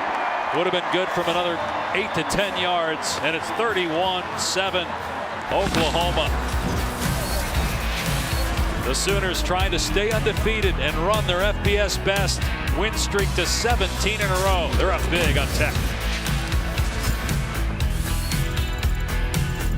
A dark night at the shoe. You could just feel the intensity of this rivalry. Penn State, Ohio State, tonight at 7:30 on ABC. Ohio State playing as well as anybody in college football. That's coming up tonight on ABC when we are done here. Oklahoma up big on Texas Tech, 31-7, looking to go to 9-0. 53-yard made field goal by Gabe Burkich. The Sooners are at Baylor in 2 weeks. The battle for first place in the conference. Baylor going to 4-1 with a win over Texas today. Here's Geiger taken out of the end zone, and he gets to about the 20-yard line. Take a look at this week's college football rankings brought to you by PlayStation. Oklahoma dropping from 3rd to 4th. Alabama in 3rd, not playing today. Cincinnati was not an easy game today, but they end up winning by 19 at Tulane. Yeah, I don't know if that score was indicative of the way that game played out. Cincinnati in back-to-back weeks, not quite as impressive as we've seen. How about Georgia, though? All over Florida early. Man, it is a very good football team, Dave. And how about Iowa losing no big? question. Yeah. So the last couple games, the home loss to Purdue by double figures, and now a double-digit defeat in Madison. Price with the catch out across the 22-yard line with Donovan Smith staying in the game, a quarterback for Texas Tech. You know, he played really well at the end of that first half. Columbia takes a little bump as he goes out of bounds. We haven't seen him since, and Donovan Smith stepped right in, made some nice throws, and this is a great opportunity for him to start to grow and mature as a quarterback of this team. Yet to throw an incompletion so far in this game. Here he is on 2nd and 5, handing it off to White, and he is dumped after a 1-yard gain. Here's Nick Benito. First time we've called his name, the preseason Big 12 Defensive Player of the Year. Texas Tech now forced into a 3rd down and about 5, and they're just 1 for 7 today. And Oklahoma's been great on 3rd down, and Texas Tech for most of the season has been also. That's plagued this Oklahoma team this year. 80th in the country 3rd down defense. A year ago they were top 10. That's got to be something that's going to make Alex Grinch happy, getting off the field on 3rd down. Smith and an open receiver. 1st down catch by Ezukama. A couple times we've seen Smith hang in there. One on a 4th down. Here on a 3rd down, make a strong throw across the middle. No question. Man-to-man coverage once again, and Ezukama gets inside leverage and a nice throw. Keep it on the ground here as Taj Brooks spins away from a would-be tackler, or Sir Roderick Thompson, excuse me. And Thompson slow to get up. Nice spin there by Sir Roderick Thompson. Deshaun White comes in, perfect position to make the tackle, lowers his head, and Sir Roderick Thompson spinning, making the tackler miss and moving forward on a nice pickup on 1st down. He took a shot to the head too. So 2nd down and 4 for the Red Raiders.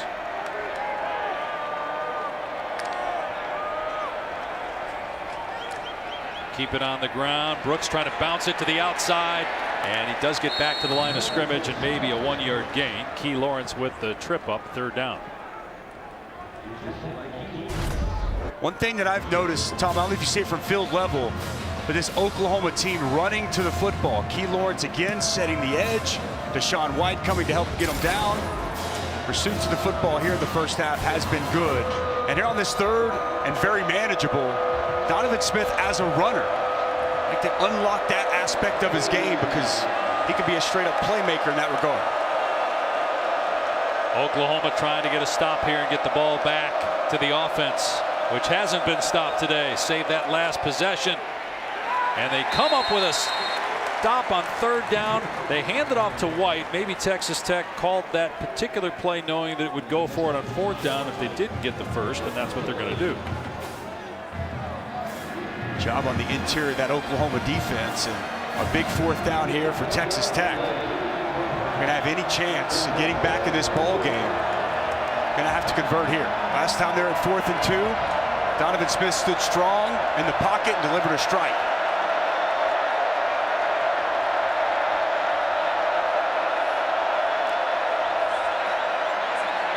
Smith, it's tipped and it's intercepted.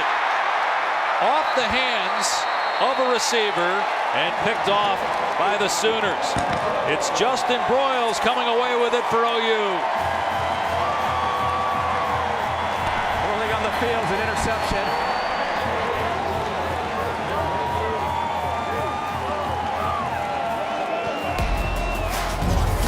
So another takeaway for the Oklahoma defense. Sooners up 24.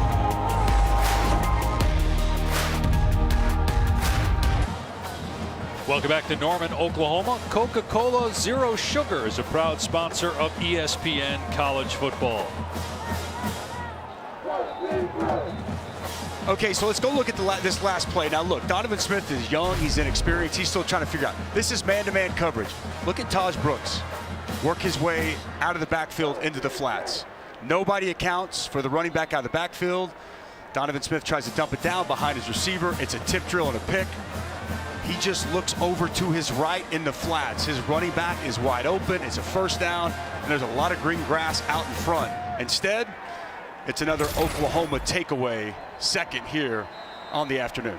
And they're plus 12 in the turnover ratio during the 16-game win streak, which looks like it's about to go to 17. They lead 31-7. Play action here. Williams setting up, going downtown. Mims is there. Touchdown, Oklahoma.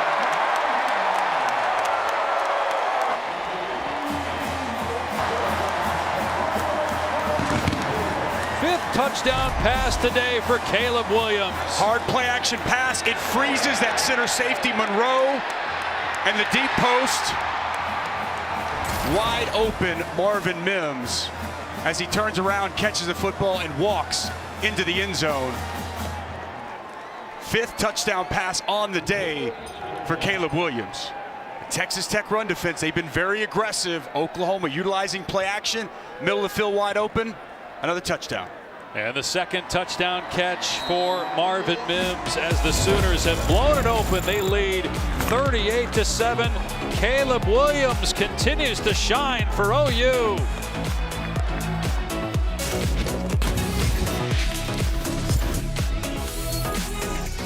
ESPN, home of the College Football Playoff semifinals. Friday, December 31st on ESPN. And the first rankings come out Tuesday. Where will Oklahoma be? Caleb Williams is certainly helping the Sooners' cause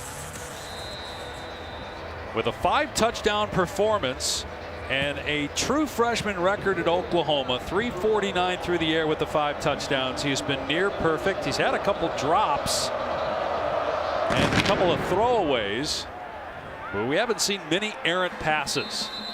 Touchback. Texas Tech will start this drive on its 25-yard line, down 38-7.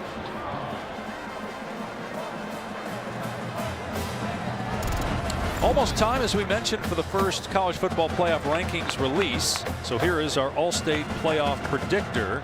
All right, so we all have Georgia 1. Dusty, you and I have Michigan State 2. Tom has Ohio State 2. I've got Oklahoma 3. You do as well. Tom has Alabama 3.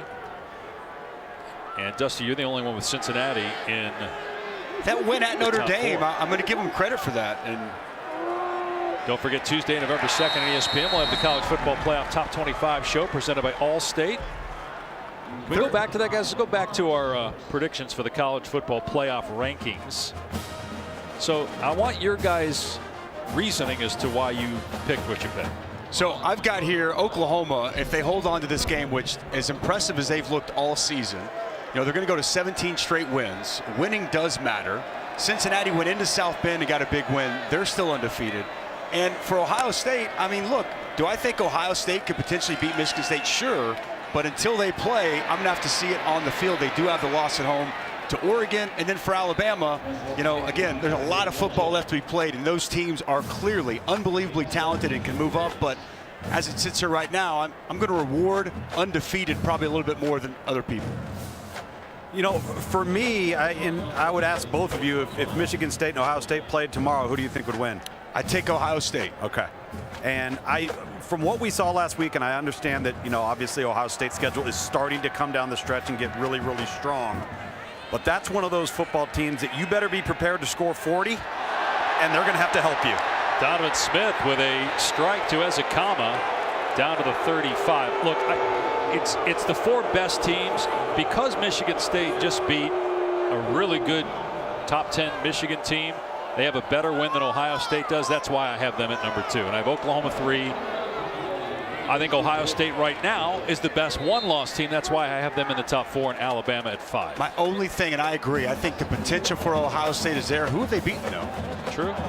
Their best wins week 1 against Minnesota. And, you know, if they can navigate through the rest of the season, they're going to be in the top 4. If they win out and they win the Big Ten championship, they're going to be in there. But I just need them to actually beat the best team they played this year. They lost to at home in week 2 to Oregon.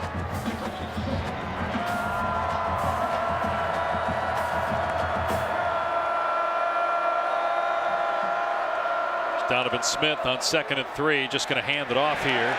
And no running room for Brooks. He'll lose a couple. Fans, don't forget to go to ESPN.com/Allstate Playoff Predictor to check out your team's chances to make the college football playoff. So one of us had Cincinnati in the top 4. The other 2 did not. If Cincinnati goes undefeated and there is not complete chaos in the rest of the conferences, meaning like Georgia stays unbeaten and Oklahoma, they're not going to make it. They need help. Okay. I think that they're going to need help. Me too. In other words, they're going to need to go undefeated and have some chaos in the other conferences to get it. Absolutely, yeah. As a common motion, keep an eye on him.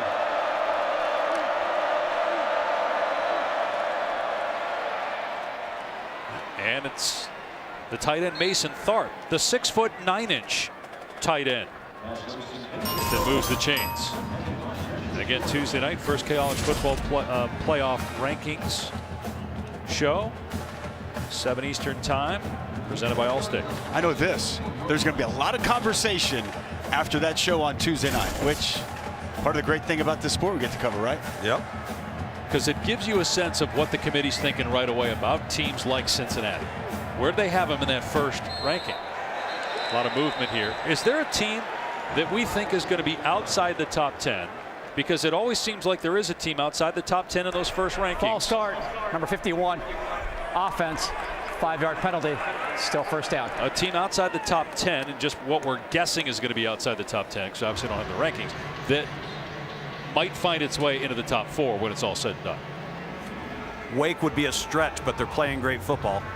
And they're undefeated. And they're undefeated, and they're 13 right now. Okay. So that could be one. I would agree with that. I don't know where Ole Miss will be, but if Alabama slipped up and Ole Miss can win out, yeah, potentially them, but I think there's a lot of names there, Dave. Sparkman with a catch. What about another team for the Big 12? What about Baylor? They have the 1 loss, but they do have Oklahoma here in 2 weeks. And what about Oklahoma State, for that matter? I mean, Oklahoma State's only lost a narrow margin last week in Ames. You know, I don't think that is going to be the case, but anything's possible. I think that's what we've learned watching college football in 2021. When we try to start making declarative statements and we haven't even gotten to November, I think we start getting ourselves into trouble. A lot of ball left to be played. On 2nd and 10, Smith keeping it, trying to stiff arm, and shows that athletic ability, getting the edge. One thing we do know, guys, though, is the committee does value improvement from week to week. I think the 2014 Ohio State team is a great case study in that. And if you're playing your best football down the stretch, all of a sudden a loss in the 2nd week of September becomes out of sight, out of mind. I think another thing to keep an eye on is Oregon. And if Oregon keeps winning, how does a 1-loss Oregon team impact a team like Cincinnati if the Bearcats go undefeated? There's Smith on 3rd down and 3, and it's almost picked off and then almost caught, but it's 4th down. Nice job up and under here by Nick Bonito. You're going to see he's going to work inside on TJ Storman. Gets that rip up high, that left hand right on the arm of Donovan Smith to deter the pass to Sparkman. Setting up 4th down. Look at this defense plays like it has today. And this is what we thought going into the year. We also thought Spencer Rattler would be the quarterback, but the way that they're playing on offense, if their defense keeps doing this, as Donovan Smith is in trouble right on cue here, throws it into the end zone, it's caught for a touchdown. Wow. Sparkman goes up high to pull it in for 6. Sonny trying to stay positive here. Listen, outstanding play by Donovan Smith and showing Texas Tech Red Raider fans a little bit of what he can do. Pressure comes, he evades it, puts the ball up, and how about J.J. Sparkman? He's going to be a good player, Dusty. Just a redshirt freshman. Big, great hands. Strong hands to bring that one in, Tom. Garibay on for the point after. So it's 38-14 Oklahoma, 44 seconds to go in the quarter. Well, there's going to be pressure come right here. Brian Asamoah comes pretty much scot-free right through the A-gap. You see Donovan Smith moving to his left, knows he's got a size advantage with his big wide receiver, just puts the ball up, allows his guy to go make a play. Strong hands to secure that touchdown catch.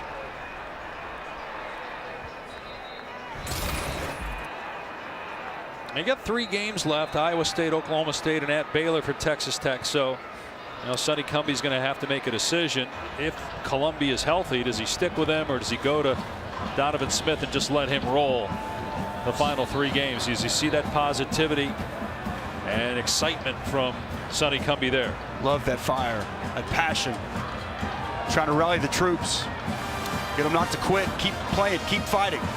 Never know what can happen. It's interesting. Oklahoma, Texas Tech both play the exact same slate of games, just in different weeks. All of them have Iowa State, Oklahoma State, and Baylor. Both have the bye coming up next week. 9 straight weeks. That's tough on anybody. Both these teams going to enjoy a week off, get healthy and get right before they take that tough 3-game stretch. Touchback. Our big lineup continues tonight. Saturday Night Football on ABC. Ohio State and Penn State. Wild things seem to happen when those 2 teams play. Ohio State certainly looks like the better team, but we'll find out tonight. Can Patrick Mahomes and the Chiefs get on track on Monday night against the Giants on Monday Night Football with Steve Levy, Brian Griese, Louis Riddick, and over on ESPN2, Peyton and Eli breaking it all down. It's all available as well on the ESPN app. Caleb Williams staying in the game with the 24-point lead. It will be interesting if they still have this advantage at some point in the 4th quarter if we see Spencer Rattler in garbage time coming in with the 2nd team. Kennedy Brooks running the ball to the right, and forward progress stopped after a gain of 4. I think if you have an opportunity, Dusty, given the chaos of college football this year, the tough slate of games on the back end of the schedule, if you can play Spencer, play him. Get him involved, get him interacting so that he becomes back into being a part of this football team, because you never know what's going to happen when you got a quarterback that can run like Caleb Williams. I'm with you. I thought it was interesting. Lincoln Riley told us he's had a good mindset. He's helped this team. He said he deserves credit. And he said that, he's really been good inside that quarterback room that he coaches each and every day. So I'm with you. It only does him and this offense good if he can get some quality reps. College football on ABC presented by Arby's will continue after this message and a word from our ABC stations.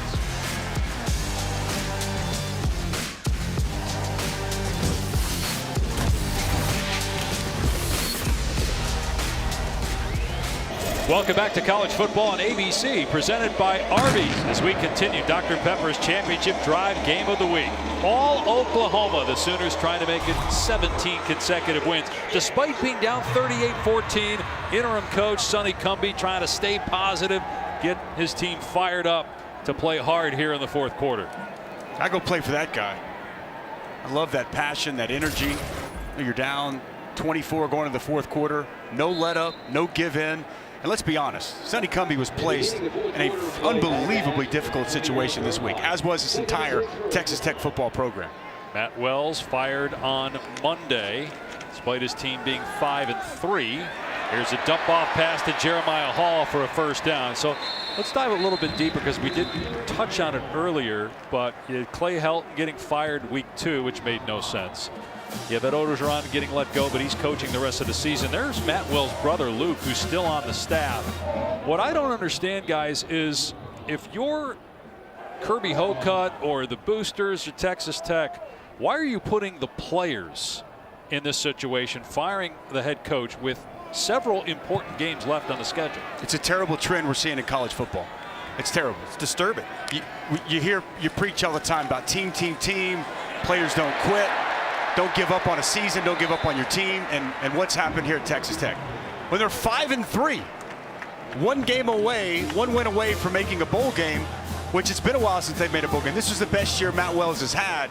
And I just feel for these players. And I don't know what kind of message it sends. And I got to tell you, Tom, it upsets me. I find it alarming, the trend we're seeing now in college football, firing these coaches mid-season, in my opinion, way too early. It's already a difficult enough profession. And, listen, this is a program in Texas Tech. Imagine being Matt Wells. There's Mario Williams inside the 25. Go ahead and finish your point, Tom. Just imagine being Matt Wells. You're at the helm for 3 years, and each of the 3 years, you lose your starting quarterback before week 3 of the season. I mean, that's difficult to overcome, and yet still this program's in better hands right now and in better shape than it was when Matt Wells and his staff arrived. And so now it's Sonny Cumbie's job to get the most he can out of these kids. And even if you want to, again, look at the big picture and say, okay, Matt Wells, he's not your guy, you're going to go in a different direction. It's got to ultimately be about the players. And you want your players, as they hand it off here to Brooks, and he gets to the 20-yard line and down to about the 17. I just don't know how you can expect your players to respond positively. You still have 4 games to go in the season. You've been bowl eligible since 2017. You get one of those, I mean, it's at least a step in the right direction for your program. No question. I don't get it. And again, I go back to that game against Kansas State. There's a 3rd and 34 where there's a very questionable legal hands to the face that turns into a first down. If Kansas State doesn't get that, Texas Tech likely wins. And then he's 6-2. Then he keeps his job. Just doesn't make a lot of sense. Not like we're talking about Alabama where you get to pick up the players to recruit either. Williams finds Hall. Going to be a first down inside the 15.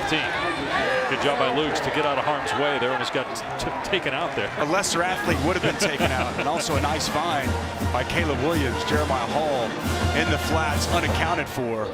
And as he's done so many times today, Caleb Williams finds the open man. Caleb Williams has had an unreal 390-yard day, 5 touchdowns, no interceptions.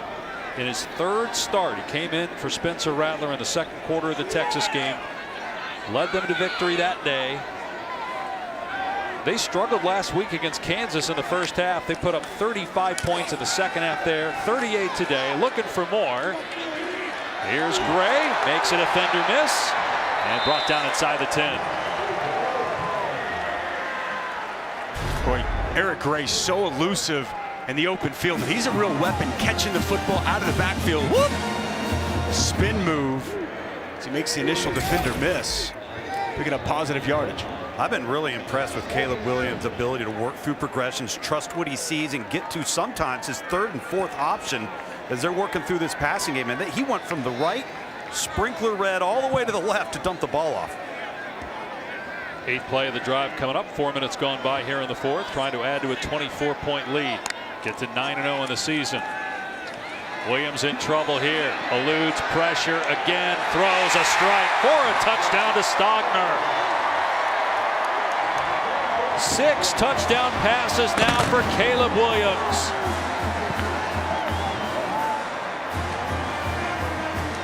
And yet another new target that Caleb Williams identifies. This is a good sign for the Oklahoma offense. Austin Stogner, such a red zone weapon. 6'6", great catch radius, but really you go back to last year when he injured his knee, hasn't quite been the same.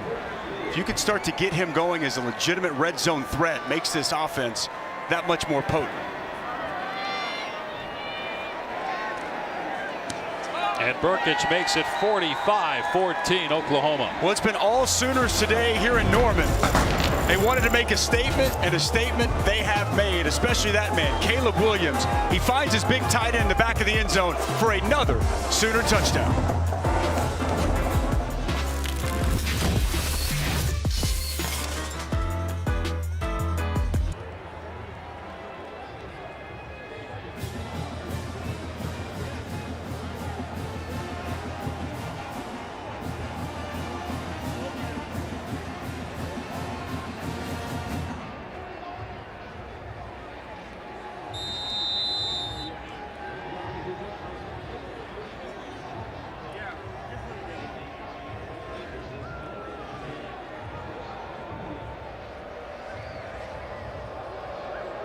Assuming they hang on, would be their longest win streak since 2001 when they won 20 straight. On the return, out to the 30-yard line for Taj Brooks. All right, 2016. Patrick Mahomes against Baker Mayfield. They broke the NCAA record for combined offensive yards with 1,708. Oklahoma won 66-59 in Lubbock, and on that day, Baker Mayfield threw a record 7 touchdown passes. The reason we show you that is because Caleb Williams is 1 away. He's got 6, which ties Kyler Murray, who had 6 against Baylor in 2018. 1 away from tying the 7th thrown by Baker Mayfield. Donovan Smith sends that one into the stands. That game is a statistical anomaly. You referenced the yards. How about each team had 854? Patrick Mahomes with his rushing went over 800 yards. But the efficiency of Baker Mayfield, 7 touchdown passes on 36 attempts for 545. Man, Joe Mixon had an unbelievable game, over 200 rushing, 100 receiving, like it was just crazy. 88 passing attempts. Unbelievable. For Patrick Mahomes in that game. And again, 7 touchdowns versus 9 incompletions for Baker Mayfield. Smith throws that over the head of the intended receiver, Tharp. That's hard to do. He's 6'9". It'll be 3rd and 10. Both these first 2 passes of this drive, Donovan Smith just really misfiring on his throws, not even giving his wide receivers and his tight end right there an opportunity to catch the football. So with the numbers that Caleb Williams has today, he had 8 touchdowns coming in. Now he's got 14 to go with 4 rushing touchdowns. Is it possible, if, I'm not saying he's going to throw 6 touchdowns every week, but if Oklahoma keeps winning and he keeps performing, as Smith on 3rd and 10 again throws over the head of the intended receiver incomplete. There's a flag down there. We'll sort out the flag in a second, but is it possible that Caleb Williams gets into the Heisman conversation? Well, he's already the 5th highest odds per Las Vegas. Pass interference, number 9, defense, 15-yard penalty from the previous spot, automatic first down. It's on DJ Graham. And here's a little bit of this DJ Graham. Seeing a little bit too much push off there as he tries to go up and make another one-handed grab, as we've seen on this field early in the season. One of the great interceptions you'll ever see against Nebraska. Much contact down the field there. Graham, a former wide receiver. Smith moving to his left, takes off and tracked down by Downs and Ellison. So here's that play by DJ Graham. You see Adrian Peterson, Trey Young, everybody jumping in here. Former Sooner football and basketball players comparing it to what Odell Beckham did, and even he tweeted back at DJ Graham. That's pretty cool right there. You're a college kid and you see Odell Beckham giving you love. Unbelievably athletic grab by DJ Graham in that game. Got to run it on 2nd and 7, first down. White, but a flag is down. So let's finish up the Caleb Williams discussion here. How realistic is it, if they keep this up, that he's in New York and maybe wins it? Well, I'll tell you, if he's flawless. Holding, number 73, offense, 10 yards from the previous spot, still 2nd down. Which he's going to have to be flawless to get in the conversation. Oklahoma's going to have to continue to win, and he's going to have to play great. But look, this season flipped when he was inserted. Yeah. This is a different football team and primarily a different offense with him in. And when you look at the sheer numbers that he's putting up, yeah, I think you can make a case that he can get to New York City. Can he win it? I don't know, but he can get himself in the conversation for sure if he continues to play like he has here today. Smith just sidearms it complete to Brooks. Guys, if that somehow happens, if it somehow happens, and again, we're asking a lot, there's a long way to go, but if it gets to a point where Caleb Williams does win, imagine having a scenario where you go into the season thinking one quarterback on your team can win the Heisman. You do win the Heisman, but it's the other quarterback who wins it. I think he's in the thick of it because he's going to have an opportunity to play great football against the best teams on their schedule in prime windows. Certainly if he keeps this up, good throw there by Smith. He'll come up short of the line to gain. Kuntz, it'll be 4th down at the couple, and they'll go for it here. I mean, again, we got a month left in the season. There's a lot that's going to change, but the point is Caleb Williams is really good, and he's going to keep playing well, you would assume, down the stretch. Exactly right. Again, he is a freshman. He showed some freshman moments against Kansas last week in that first half. But, man, so far, it's tough not to be unbelievably impressed with what he's been able to do here in the latter half of this season. Very joyful young man. You always see him smiling, talking to his teammates, has that infectious personality. 4th down and 2. They keep it on the ground, and it looks like Brooks got enough. We'll see. Should have it. Dave, I think that's, you mentioned, the smile on his face, how he carries himself. I think he's one of those kids that can innately make people around him better through body language, through energy, how he carries himself. And there's a pretty stark difference in that regard between what we had seen from Spencer and what we've now seen from Caleb Williams.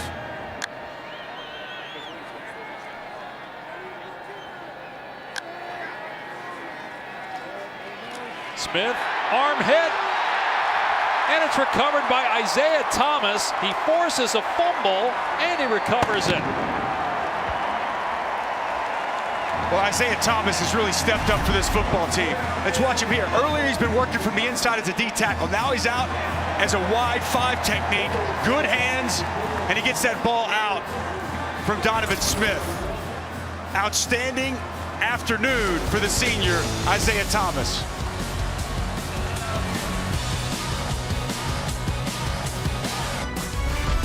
College football on ABC is presented by Arby's. We have the meats. 6 straight Big 12 championships for Oklahoma, 14 total. The rest of the conference has 13 combined. They finished 2nd last year in the regular season, but won the Big 12 title game, beating Iowa State. A win today, and they lead 45-14, will get them to 6-0 in conference play, 9-0 overall. With a bye week coming up next week, then at Baylor, home to Iowa State, and at Oklahoma State. Spencer Rattler is coming into the game. The last time we saw him, as he gets an ovation from the crowd, was in the Texas game when he was benched. He was 8 of 15 in that game with an interception. He was the Heisman favorite coming into the season, the sophomore from Phoenix. He's getting a standing ovation right now. Good for this crowd. Good for Spencer. Marcus Major in the game at running back, and they're just going to keep it on the ground here with the big lead. And Major, a sophomore, missed the first 5 games of the season, finally ruled eligible by the NCAA for the Texas game. And getting him back in the fold is not insignificant. I mean, he's a little bit more of a bigger, more physical back, coming in late in the season with fresh legs. He can help them quite a bit in the run game these last 3 games of the regular season. Rattler will throw, and it's completion. Brian Darby with a 1st down. Coming up later tonight, Penn State, Ohio State on ABC. You get Ole Miss, Auburn, and ESPN. SMU, it only helps Cincinnati, right, if SMU keeps winning before they play late November? No doubt. That Mississippi-Auburn game, fascinating to me. Tough place to play. Auburn off a bye. Matt Corral, talking about Heisman. This guy who's very much at the top of the Heisman conversation with a big stage tonight. Nice run here by Major. 9-yard gain. Flag down. Eric Monroe with the tackle. Holding, number 64. Offense. 10-yard penalty from the spot of the foul. Still 1st down. Wanye Morris, they have their 2nd team offensive line out there right now. That's one thing that I think about this team as we've watched them. The offensive line has been a work in progress, and they started to play much, much better. They haven't got the ground game going today, but they protected well, and that's another area that early in the season they had some woes and question marks that they're starting to solidify themselves and turn into the group that we're accustomed to see under Bill Bedenbaugh. Rattler throwing a deep ball here, got single coverage downfield, and it's caught by Darby for a touchdown. That's the Spencer Rattler we saw last year.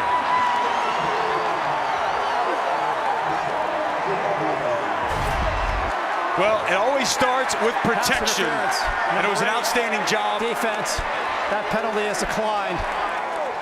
Outstanding job, as you'll see right here. Plenty of time to survey the field, step into that throw. And how about the effort by Darby? Ball a little bit underthrown. You've got the defensive back, Malik Dunlap, draped all over him, pulling him down, yet still finds a way to come down with that catch. Excellent concentration by Brian Darby. So the 7th touchdown pass today. This one, though, not by Williams. This one by Rattler. And it's now 51-14.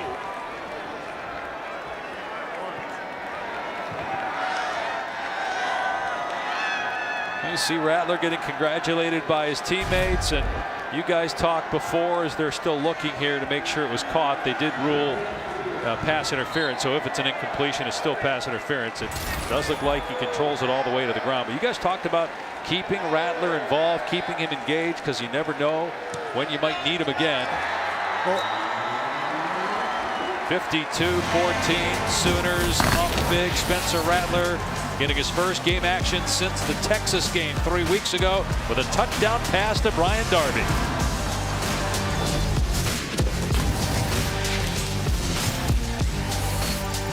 for Spencer Rattler as he was inserted into the game. First pass since Texas, and it's a touchdown strike. I think even more important than the touchdown throw, the reception he got on the sidelines when he comes over. Look how excited those players are for him. Coaches, players, he's dealt with a very difficult situation. And all things considered, he's dealt with it about as good as he possibly could. And I just love to see, got a little love from the fans, got some love from his teammates. Good scene there for Spencer Rattler. No, line drive. Right to Henry Teeter. Out to the 39. Back in a moment. 52-14 Oklahoma. Penn State and Ohio State. This is the game a lot of us have been waiting for. The one team to hang with Ohio State in the Big Ten. It's blocked. Grant Haley will score. Ohio State comes from behind to win by 1. This environment, it's as tough as there is in the country. Saturday Night Football on ABC, presented by Capital One. 7:30 Eastern Time, 4:30 Pacific. It is Ohio State and Penn State. Meanwhile, Oklahoma up big as Ukama with a catch into Sooner territory. Inside 6 minutes to go here in the fourth quarter. Okay, let's get back to that Spencer Rattler discussion, just in terms of him having the play that he just had, making the play, the reaction from the sideline here at Oklahoma. I think the biggest thing in all of this is he's seeing the bigger picture. He realizes that ultimately, regardless of what happens in the future, he needs Lincoln Riley's help. He needs to be viewed as a team guy. And I think he's done a great job of not publicly making statements that could hurt him or hurt this football team. And as a result, when he's going to need Lincoln Riley to back him, his conduct's going to allow for that to happen. Correct, because if it happens, if Rattler looks to go elsewhere and it's another college, not the NFL, you know that coach where he's thinking of going is going to say, okay, how was he when he got benched? Exactly. What was he like? How did he handle his teammates? Was he a locker room lawyer? You know, all those sorts of things. No question. It's a great point, Tom. And I would just even further it. At some point, whenever he is ready to go to the National Football League, or at least have his opportunity to go, they're going to ask about this situation. Yep. Right? How did you handle it? Were you a team first guy? How do you handle adversity? Every NFL talent evaluator wants to know in moments of adversity, how are you going to respond, and especially at the quarterback position. So there's no doubt him staying engaged, staying a part of this team, and doing and saying the right things or not saying certain things. He's really played, again, a difficult situation about as well as he can. There is an injured player down. It's Jordan Mukes. of Oklahoma collided with Mason Tharp. And another point just on top of that, people get hurt. Yeah. I mean, you never know. I mean, football is a physical game, and, you know, Caleb Williams runs the ball quite a bit. You always need to have a backup quarterback ready, and it sure seems as if Spencer Rattler has stayed engaged and ready for the opportunity if and when it presents itself. Let's take a look, speaking of injuries, what happened here.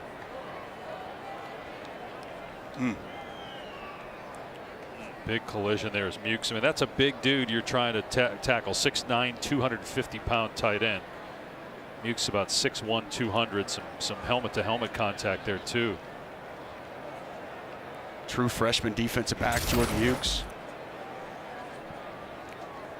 Hope that he's going to be okay.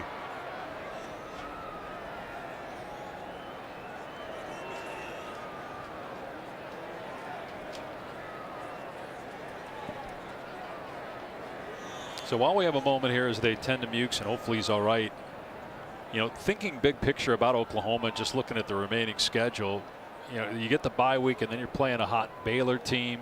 You still have Iowa State. That game will be here. They just lost to West Virginia. And then you have Bedlam to finish the regular season. Is your opinion based on whether they can run the table? Has that changed after what you saw today? I mean, look, I think Oklahoma, if they play their brand of football, I mean, they're going to be a favorite, and they're going to be expected to win each of the games they have remaining. The whole thing coming in today was the lack of consistency, right? And not putting it together on both sides of the football. Just because you do it once doesn't mean everything is fixed. But if this is the Oklahoma team we see coming off the bye to play those final 3 games, yeah, they're going to put themselves in a great position to be able to run the table on a very daunting schedule down the stretch in November. I think what makes people still a little skeptical is why did they play the way they did against Kansas? What happened there in that first half? Now maybe they figured it out. Maybe they're past that now. As Mukes is on his feet, and it's called not respecting your opponent. Not properly preparing. Yeah, that's exactly what it is. And I think that's the point, is that how you prepare, it's going to put you in position to have, you know, better success on the field. They've been to the college football playoff 3 of the last 4 years, 4 times in 7 years, but they have yet to win. And only Clemson and Alabama have more appearances than the 4. And they hung in there with Alabama in a shootout. They got beat pretty handily by that great LSU offense. This is where they were in the first poll in the 4 years that they made it, for the last 5. And never been inside the top 4. Right, to start. They will be this week. Question is where. Here's Smith in trouble and dives forward for about 3 or 4.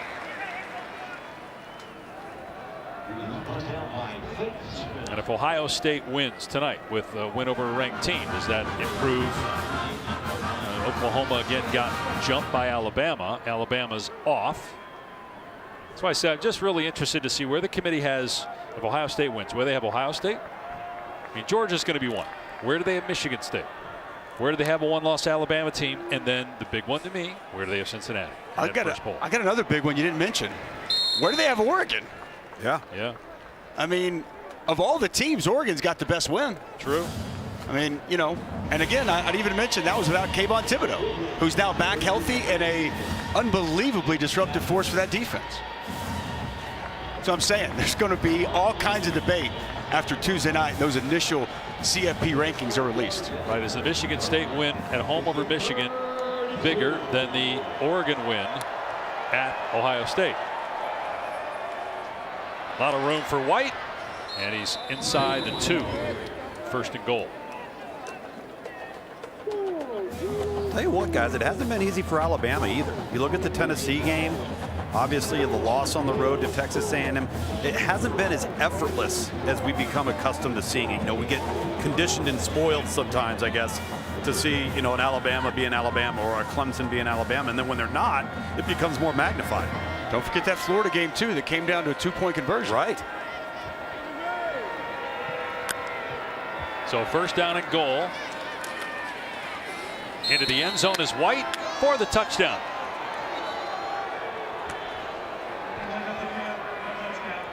The 3rd touchdown rushing for Xavier White, the former walk-on. This is really close. Xavier White leans forward right there at the front of the goal line. As Jordan Kelly makes that tackle, kind of tackles him forward.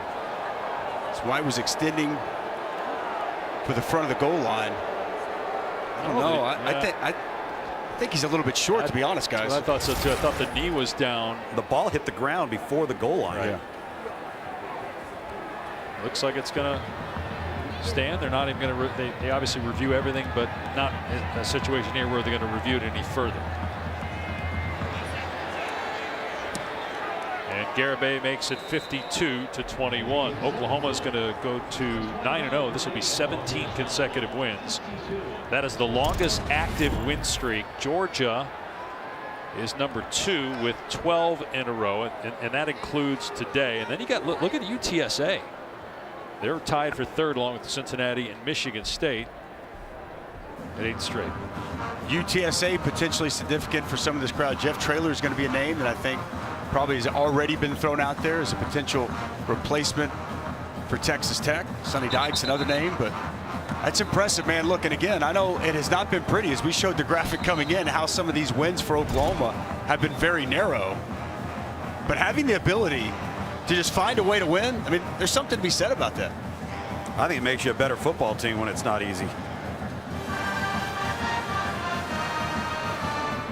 Biggest key for them, though, back to your point about this daunting schedule, you're going to have to continue to get better and better and play with a level of consistency on both sides of the ball.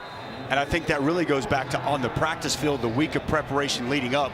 Can they continue to pull that out of their players each and every week and really peak at the end of the season? If they can, all the lofty expectations and goals this team had before the season are still out there in front of them to go potentially go try to achieve. Well, you talked about the opening at Texas Tech as we have a touchback here. Sonny Cumbie auditioning for the job. But since Mike Leach, and think how successful Mike Leach was at Texas Tech. Winning record in all 10 seasons. Number 2 ranking in 2008. Best in program history. And that huge win at night against Texas. Since then, 3 different coaches, 7 losing seasons, 5 bowl appearances. Losing record in Big 12 action every year. Matt Wells fired this week in the middle of season number 3 with a 13-17 record. And Sonny Cumbie, the interim coach for the rest of the season. Major with a gain of 8. Yeah, the job Mike Leach did over 10 years, incredible.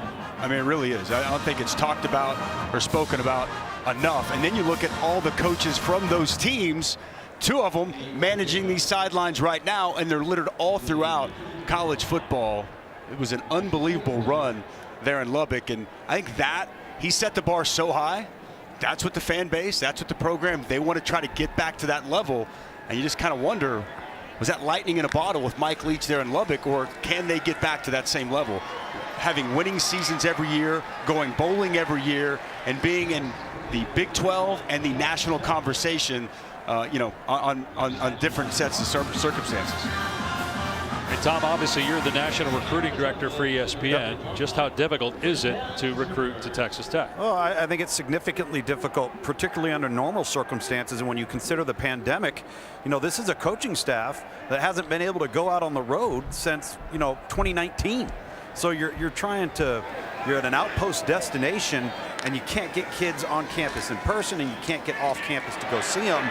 All it does is magnify the difficulty of the job. And so, so much I think of this particular job is going to be the right fit, right? A guy that just fits their makeup, what they are, what they want to be versus what they think they are. And I believe that's going to have to come from somebody with Texas area roots.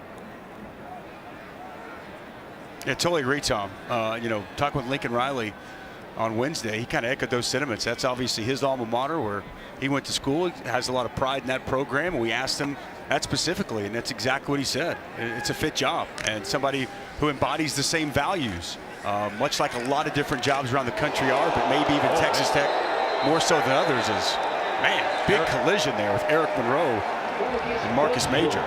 There's some talking going on, too. Monroe will have to leave for a play.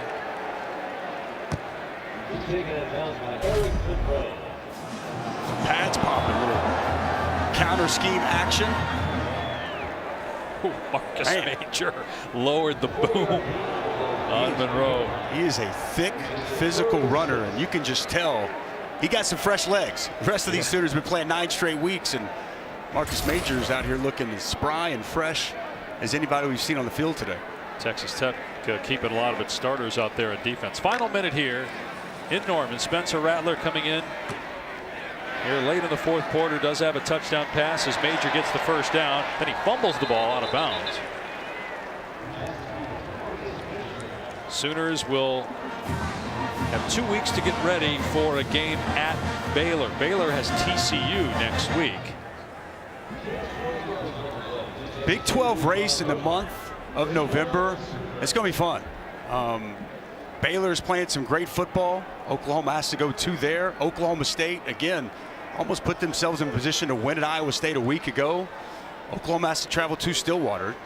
It's going to be a race to get to Arlington once again this season. It sets up for what should be a highly competitive month of November here within this conference. Today was not competitive. Oklahoma rolls 52-21. Lincoln Riley will go offer words of encouragement to his close friend Sonny Cumbie. They were at Texas Tech together. Lincoln knows how difficult a challenge is ahead for Sonny Cumbie. And Tom is with Lincoln Riley. Hold on just 1 second, guys. A lot of people on these two staffs that obviously Coach Riley very, very familiar with. Coach, I remember after week 1, I asked you to assess your offense's performance, and you said spotty. How would you assess it today? Yeah, we were better today. You know, we threw it well. Got the run game going a little bit better there in the second half. So guys made some competitive plays, blocked hard. So just a good, complete team effort all the way around. You said this week that your football team prepared well and they practiced well. Is that a direct reflection of maybe their personal pride? Yeah, I mean, shoot, it's a reflection of you're 8-0 now, 9-0 with everything in the world in front of you, and we're excited about where we're headed. This has typically been, you know, our time of year where we've played our best. We call it Championship November here. It's here now, and so we love this time of year. We put ourselves in great position, and we're ready to try to play our best ball. How excited were you for Spencer today? It was awesome, man. So again, it's the narrative outside is not what happens inside, and I think everybody saw that. You know, great for the fans to respond, the whole team to respond. You know, that room's been great. Caleb's been great. Spencer's been great. They've been a joy to coach. All right, thank you, Coach. All right, thanks. Appreciate it. And to echo Lincoln's sentiment about where the Sooners are, yeah, you can poke holes in some places, things along the way, but here they are. They're 9-0. There's only a few undefeated teams left in college football, and Oklahoma is one of them. For Dusty Dvorak, Tom Luganbill, our entire ABC crew, I'm Dave Pasch. Oklahoma rolls 52-21 over Texas Tech. True freshman quarterback Caleb Williams, 6 touchdown passes as we go back to the studio.